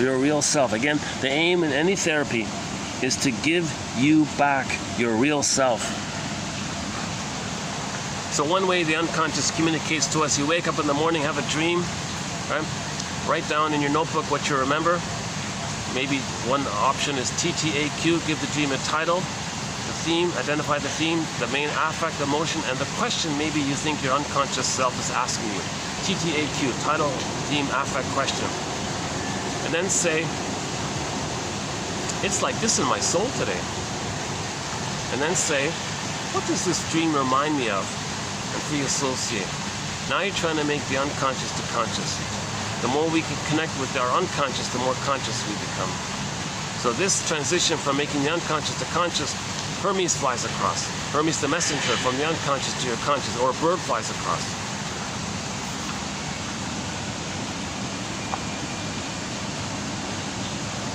And one metaphor for the endorphins, the endorphin in ancient Greece was Morpheus. So to personify, as a personification of the effects of endorphins, they created a character called the God of Morpheus. Remember in the Matrix, Morpheus, everybody's asleep and all this? There's Morpheus. Morphine is an example of a higher gating action at work. Morpheus, the Greek god of dreams and sleep, has dulled our sensibilities and made life boring. So in other words, Morpheus is a symbol for the endorphins. So when a person eats cookies, Morpheus is there. Not to help you, just to numb you, meaning. Yeah, here's the smoking one, yeah. The blood vessels one. Okay, let's not do the gating, this thing about the gating one.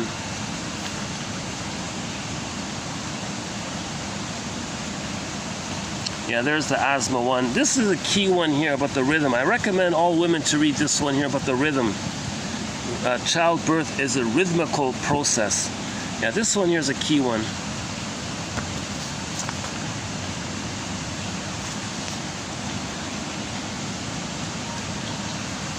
Okay, this is just one, so I only have one quote from Jana that kind of a little bit explains or sells the idea of his theory. It's this one here. A reliving episode. A reliving episode.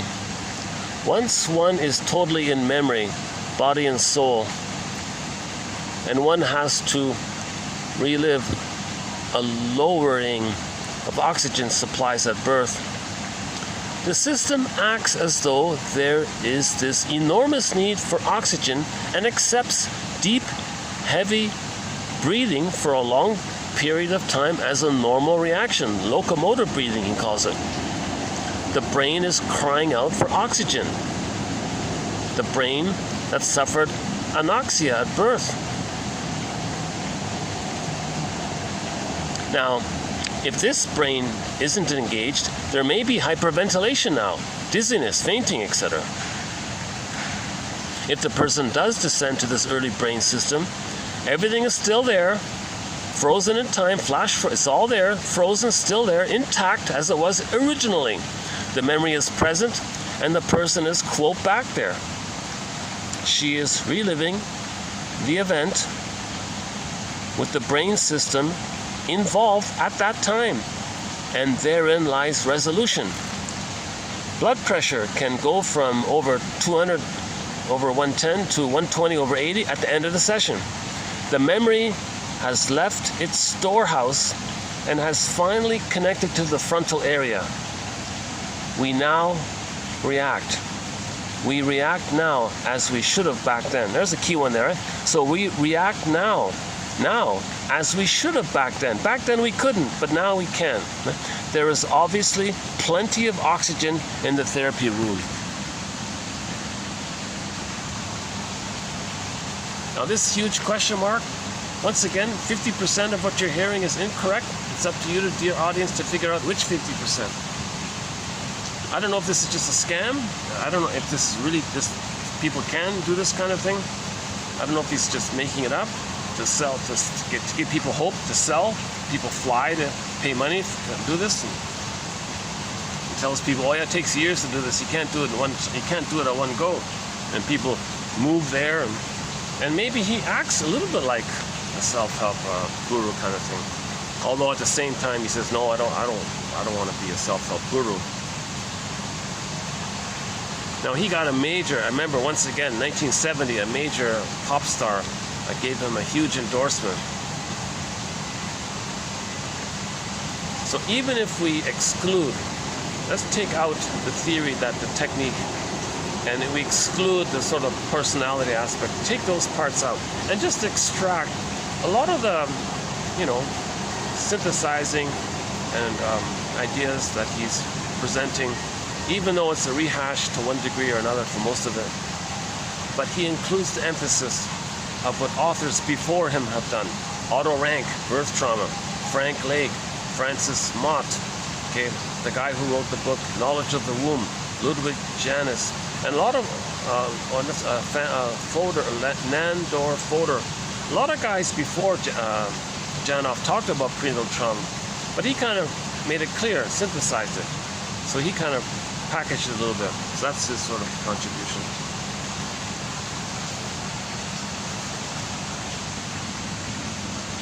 So he talks about, so the so body mind, right? We're all body mind. So in the trauma, it's both the body and the mind. So don't think about trauma as something as a mind thing. Well, you got to think about it as a physiological thing. You can't heal a trauma if you ignore half of you, right?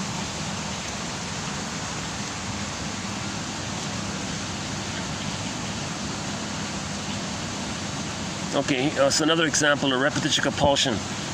One may say to a client, "You are acting like your girlfriend is your mother. You're expecting too much." He says, "Yeah, you're right." He must feel the original need, not deny it because he has been found to be immature. His need was a matter of survival. He will act out that need on anyone he gets close to. So here the cognitive insight. The cognitive insight. You're expecting too much from her. She's not your mother from the past. Yeah, you're right. But he'll still do it. It's the imprint. It's the puppet master that's driving him. So the cognitive insight is not going to do it. It's the emotional knowing that's going to do it.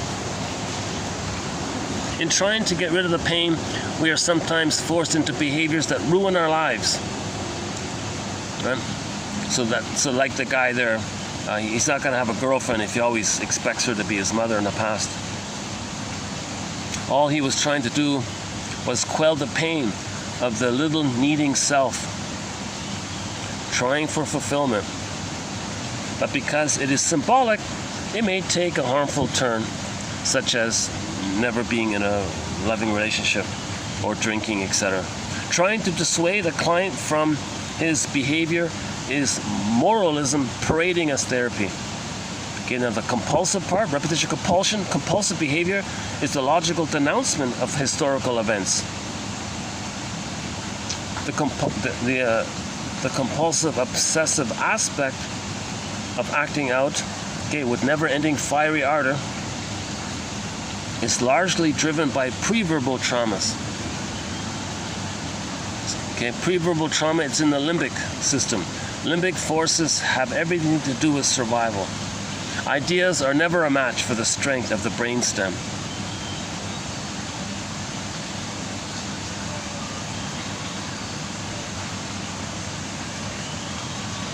The brain is so good at disguising its pain that most of us don't even know we have it. Yet the pain is bubbling below. Pre-verbal pains are sequestered, a vague sense of discomfort and malaise. The suffering part saying, quote, "Can I come in from the cold and join you, left brain?" Left brain says to the right brain, "Sorry, I can't tolerate all this pain. Maybe later maybe at midlife, or when you're over 40. Okay, so when you're over 40, maybe you have a stable environment. You are no longer dependent on your neurotic parents. Okay, some time has passed. Maybe you have a loving present family. Elements which may help you feel safe enough to face your past. Okay, let's just a self-help exercise here. So once again, a self-help exercise here. The guy was saying the idea. My girlfriend doesn't listen to me. Okay, feel the hurt. That's the idea. Feel the hurt, now feel the pain, right? Stay with the pain. That pain is who didn't listen to you in the past. The reason the person was attracted to that girl is because she wouldn't listen to him. He wants to know how he felt. He wants to know the pain he felt of how his mother didn't listen to him. So he was attracted to a woman who reminded him of his mother, so he can bring up the feeling that he originally had but repressed with his mother, use the person in the present as an emotional reincarnation of the mother, chose her for that purpose to get back his feelings of how he felt with the mother. That's called transference love. Transference love. So usually a person is only attracted to somebody who reminds them of the mother psychologically. That flares up the neural pathways between you and the mother in the brain. The person in the present just triggers the wiring between you and the brain. Now, you and the mother in the brain. Now, you and the mother back then, you get that blissful oneness, the oceanic oneness. Now, the person in the present triggers that with the mother. That's why you say the person in the present is the one. You're the one. No, that person in the present is seen as an emotional reincarnation of the mother in the past.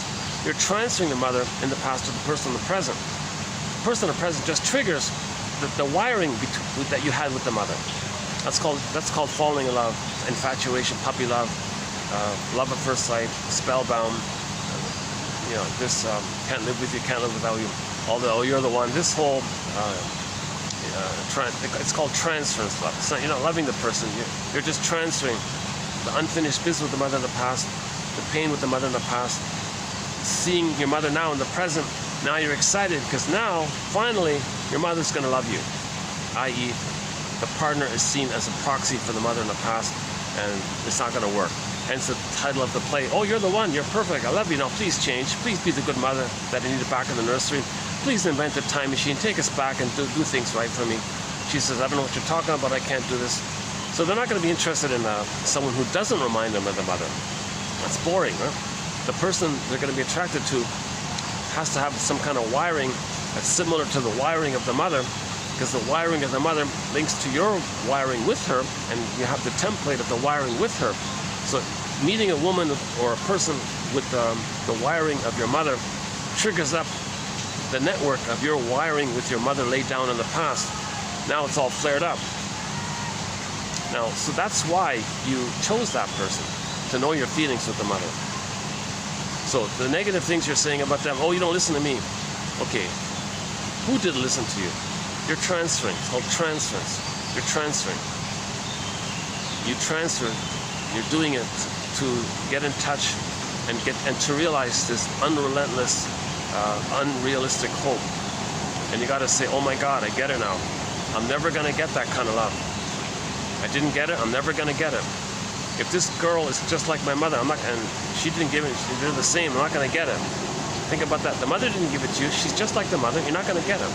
And you may have hope. Maybe she'll be different. That's a great hope. Please change. And you may argue about it and quarrel about it. Now, she's doing the same thing to you, by the way. She's saying, you change. You be the good parent that I needed back in the nursery. No, you be the good parent that I needed back in the nursery. Now you're arguing all the time, right? This is not love. This is just a transfer of love. Okay, this leaves me with a half an hour to do today's. I think today's quotes is on the lighter end. So let's do today's batch here. Hold on a sec.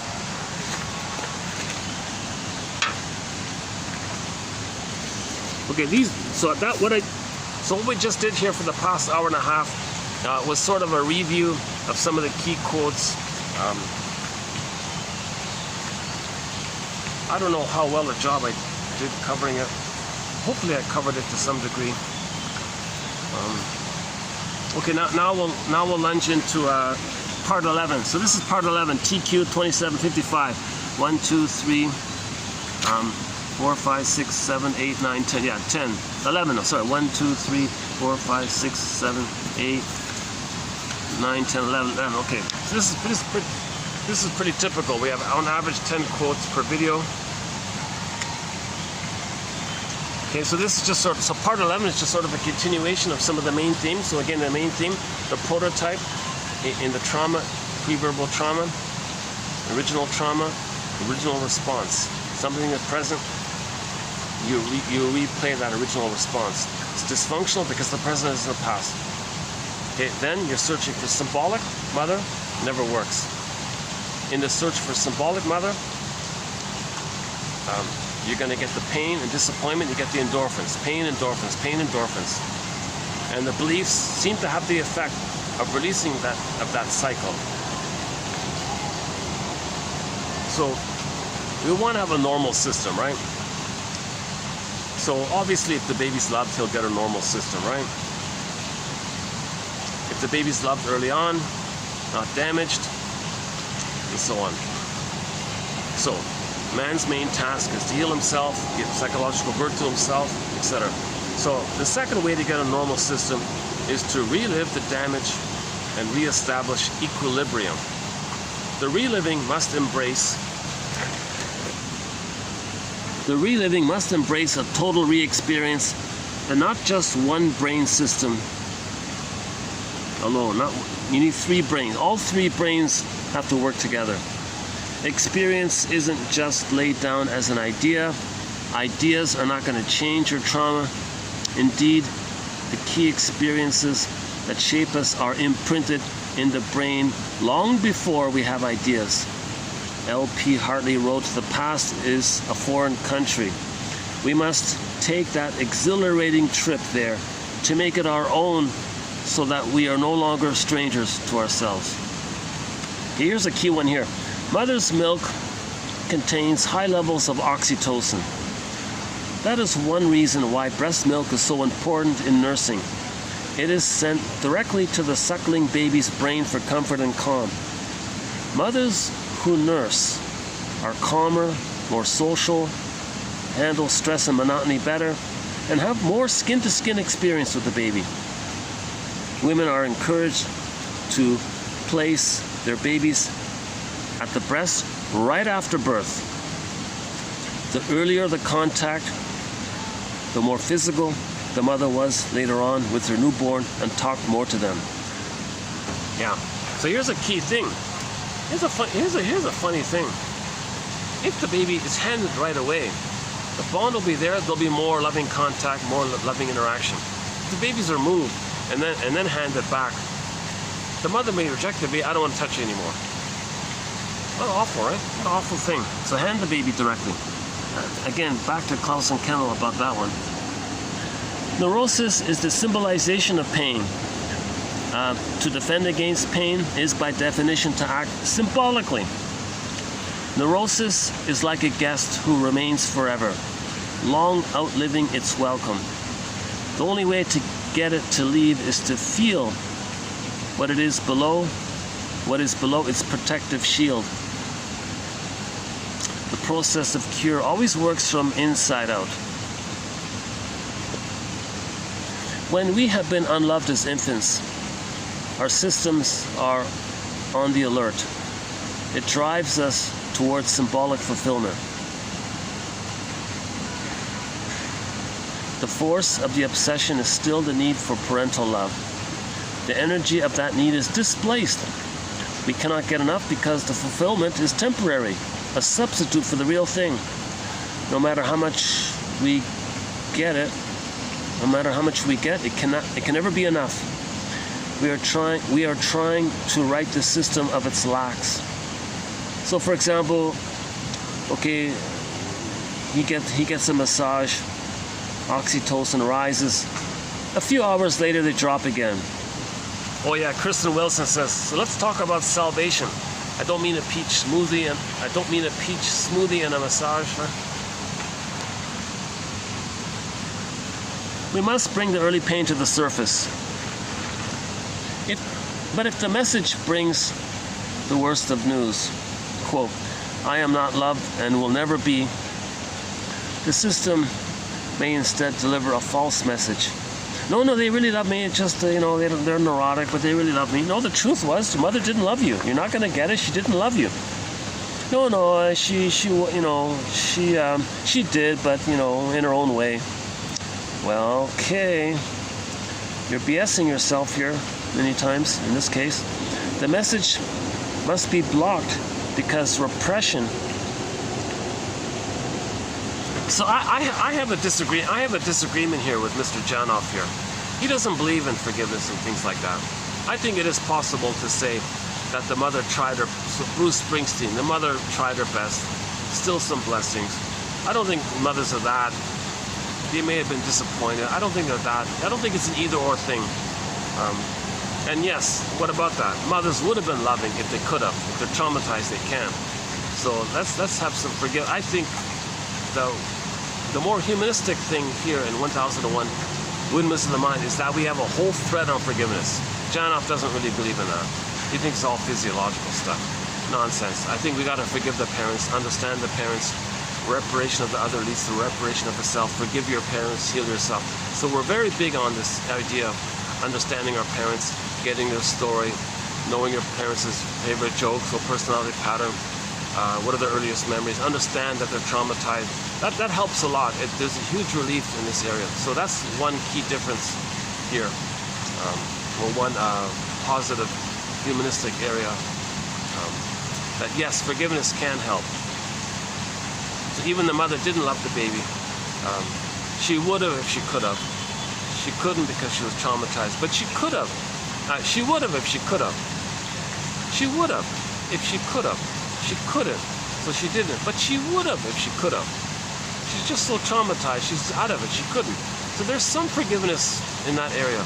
And understand her trauma, and it helps a lot. This guy here doesn't seem to think so too much.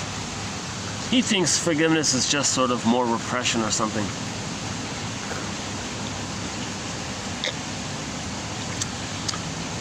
Okay, hang on. Once the system really knows the truth, it reacts.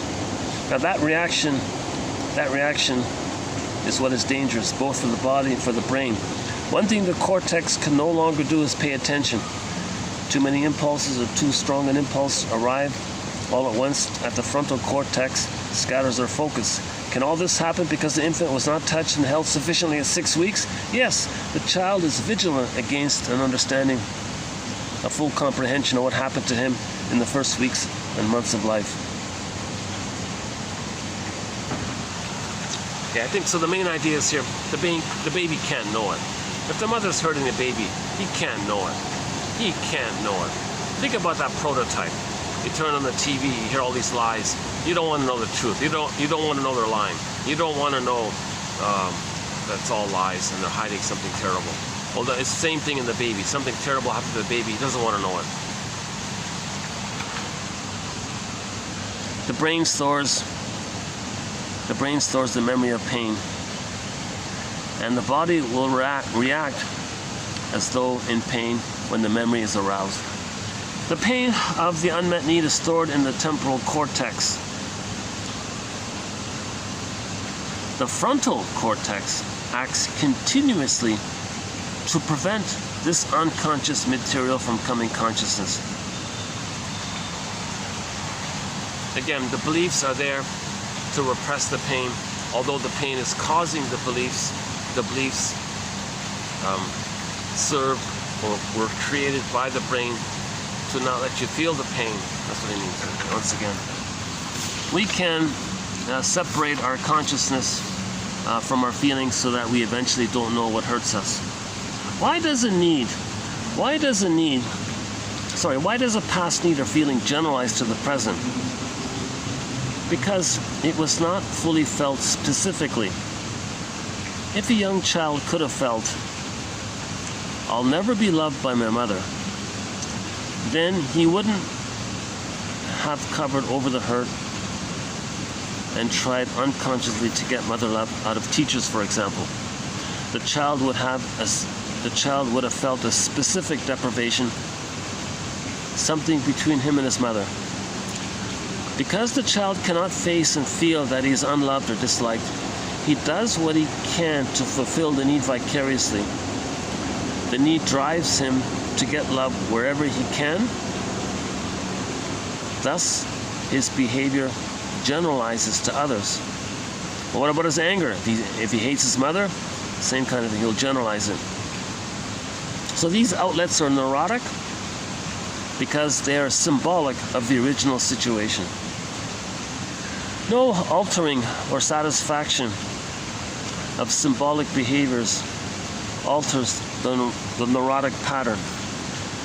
For example, a person who had a need to be listened to patiently by parents who are too flighty or too preoccupied to do so may later lecture to thousands of people who sit attentively listening to him.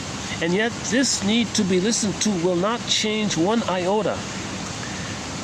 It will change only when the reality of feeling how he needed his parents' attention is experienced, together with the pain with the pain of how little attention he received from them.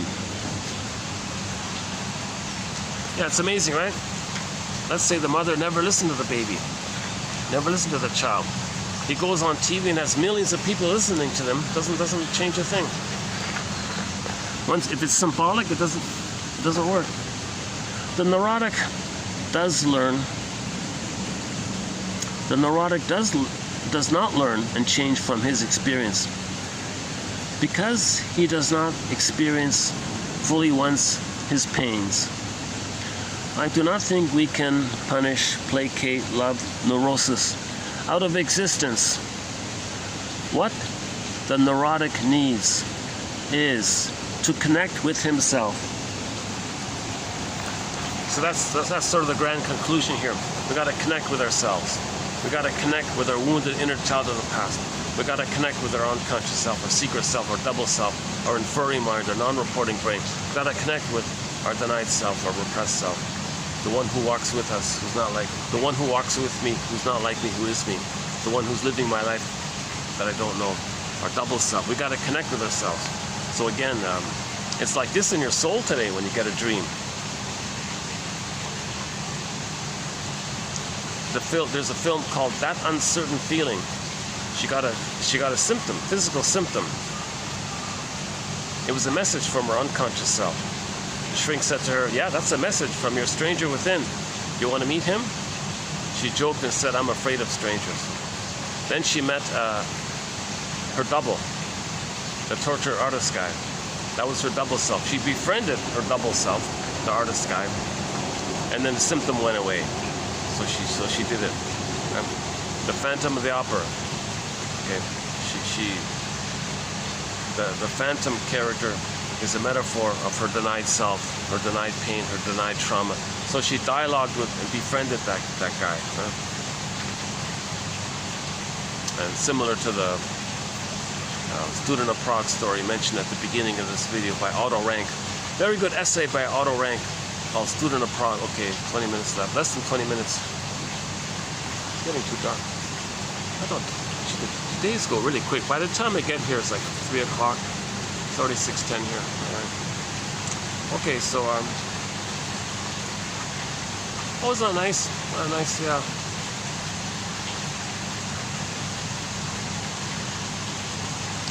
Yeah, nice staff here. They've given a luckily. This is luck. I only come here when there's no one around. Like I often come here if I see too many people. I go somewhere else. So I only kind of come when there's like a gap like this.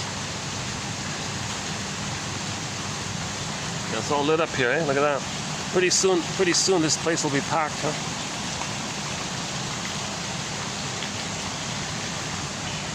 Okay, let's see. What's my favorite for today? So my hope is that in every video there'll be one that you like. I'm thrilled if that's the case. Let's see. So for me, what is it for today? That was not bad, right? LP Hartley wrote, "The past is a foreign country. We must take that exhilarating trip there to make it our own so that we are no longer strangers to ourselves." That's okay.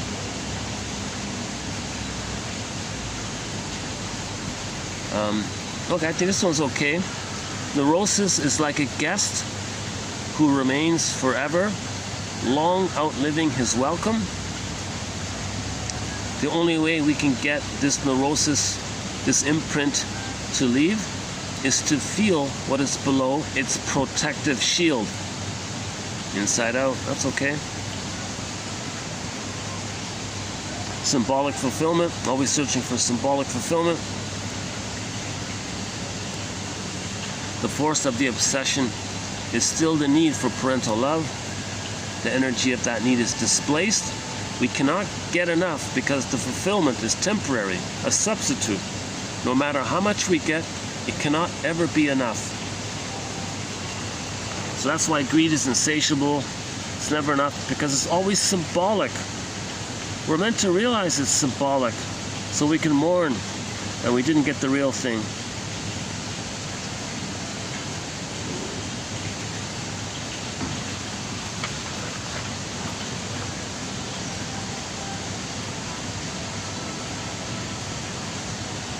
Okay, so the importance of how the left brain keeps us repressed of the pain.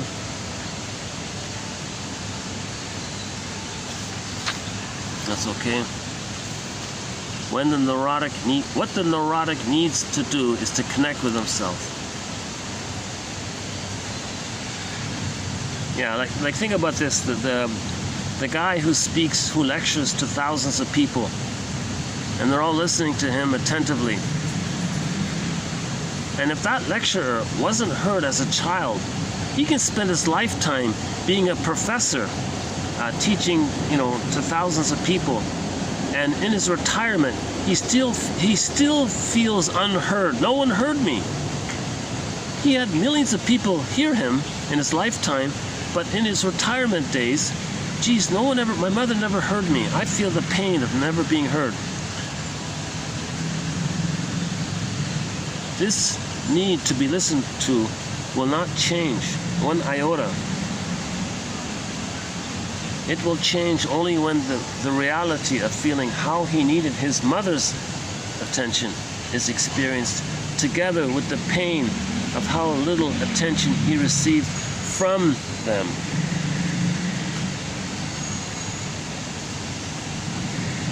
Yeah, this one is good too. Why does the past need or feeling generalize?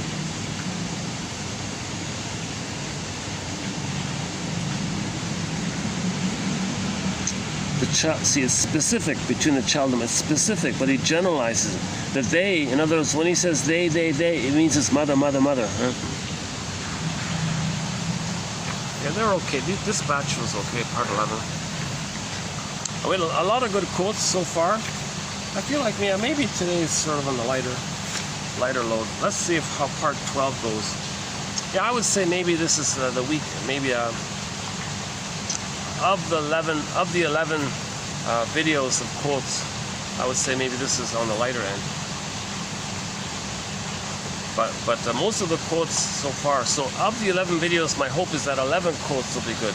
The first video, I found like 4 quotes that were good. Another video had another 4 quotes. Another one had like 3, I remember. That's 11 right there. I found well over, personally, I found well over 11 myself here. Let's just go for a stretch here. Let me just take a little stretch here.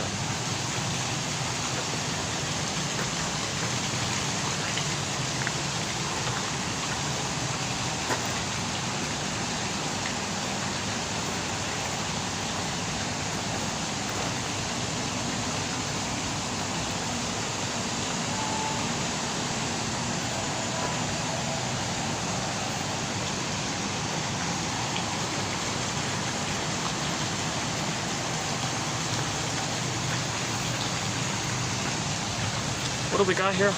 10 minutes? Okay, let me pack up the bag here and hold on a second.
Is this open? All right, yeah, okay.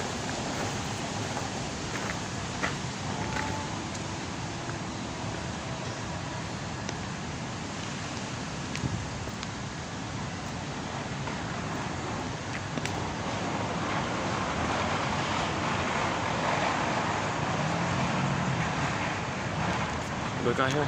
Hold on. 40. Okay, 10 minutes.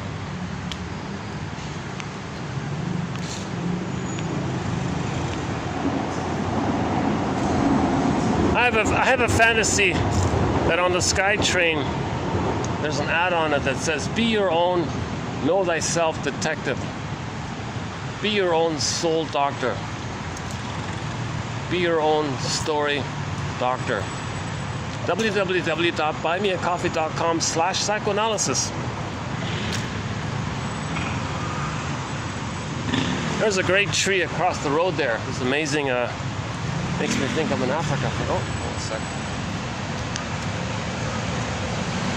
I try not to get anybody in the camera. On occasion, it accidentally happens.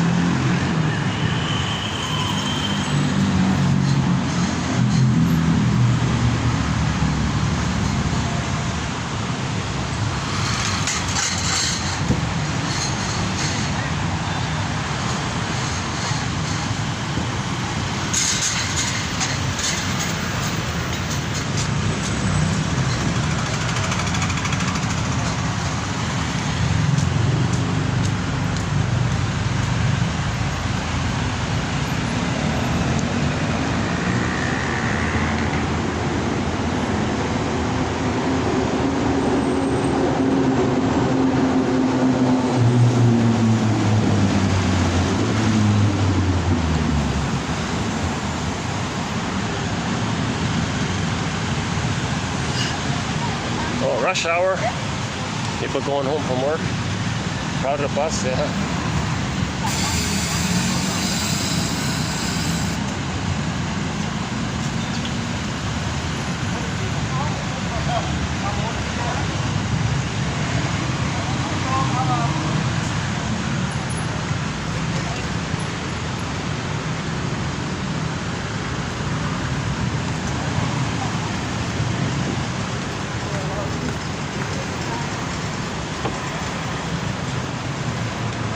Yeah, here's another little gardeny kind of place here.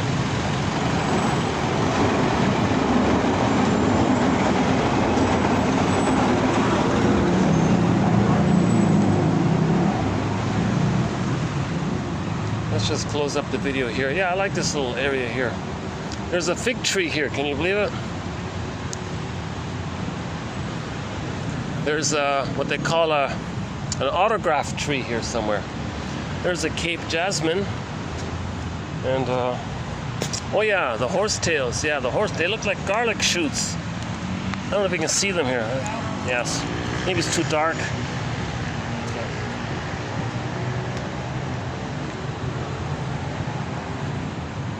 Yeah, the dog fennel is over there. The sword fern, dog fennel, and here's the fig tree. Awesome. Yeah, I can't really see it, but that's a fig tree.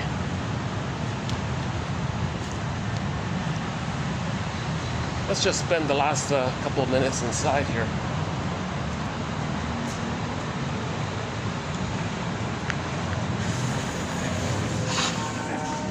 Oh, nice and cool here. Oh my God, yeah. Usually the spots available. Okay, let's just use the last couple minutes here. Oh, nice and cool here. Oh my God. Okay, the next video we'll be doing part 12 of 12, and then I definitely need to take a break from this stuff.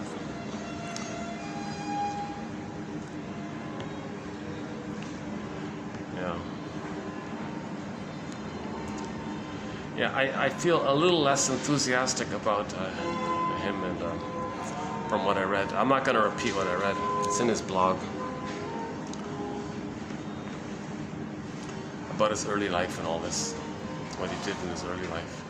Ugh, and there was a tone of being like, almost like wanting to show off or something, like proud of it or something. You gotta be kidding. But he wrote it like at the end of his life, like on his 90s or something. He wanted to maybe tell the truth about everything, give people a context. Searching for understanding, maybe. Maybe he was saying, yeah, I BS'd you. Here's the real deal. Maybe it was a little bit. It's possible. I'm just entering that as a question mark. Whatever it is, you know, maybe sometimes charlatans, you know, leak some useful information. Right? Now they use it to trick you, but you can still save the useful information nonetheless, right? You know, it's the positive side of it.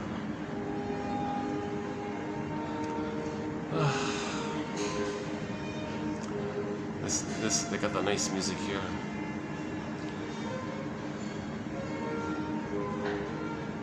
And the final thoughts here. The bluebird of happiness.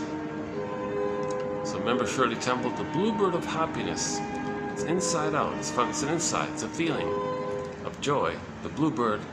Okay, the emotion of joy is sometimes symbolized as the bluebird, right? The blue jay. Now this joy runs the console. It's there in the beginning, but we lose it. We want to get it back. But to get it back, first we got to get sadness back, the mourning. But sadness needs an identity, an amness. I feel therefore I am. So the psychic structure needed for sadness to come on the scene is some kind of sense of self. Now the forgiveness does that. The forgiveness creates a sense of self. Then sadness can appear simultaneously. The work of mourning is about remembering, not just saying get over it kind of thing. It's this verdict of reality that makes the work of mourning so difficult. So we need the acceptance of reality. Not just say, oh, it didn't happen, never mind, forget it, past is past, those kinds of things.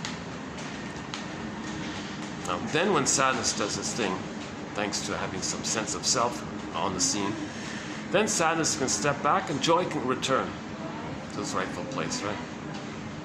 So joy runs the console. The serene, inexhaustible fullness of being. Joy is the natural animating emotion for the mammal. Pleasure in your body, in the present, expressing your uniqueness, your uniqueness, which is pleasure and loving life. Not at somebody's expense. It's not cynical. It's nothing like that. It's a natural delight of expressing what you found about yourself that's kind of a little unique about you, and you feel the love of that. It's not grandiosity. It's just a natural expression. I think I have this little uniqueness. I got to share this somehow. Not as an excuse to be narcissistic. It's a different quality. Yeah, you might look at the catwalk model. Oh, she's being unique, isn't she? Okay, not that kind of uniqueness, of a variation of infantile megalomania uniqueness. A uniqueness from your real self. There's a different tone to it, you know. So the bluebird of happiness is with. I mention it because there's a picture here of the bluebird in this book here. Let's see. I've ended a couple of videos here with this image of the bluebird. Let's see if we can dig it up here. Hold on a second.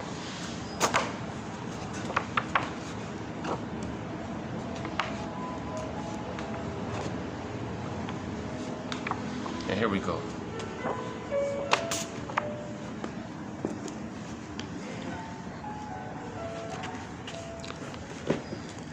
How was it showing here? Let's see, can we get a decent copy out? The bluebird of happiness is within. So once we repair our ego, reality ego, then we have reality of who we are, right? Our identity.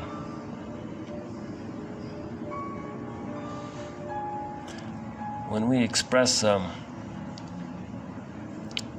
gifts of the real self, the capacities of the real self, as described by James F. Masterson, one of our mentors in his book called The Search for the Real Self, one of the capacities of the real self, part of the self, is that we have access to our interests and our uniqueness.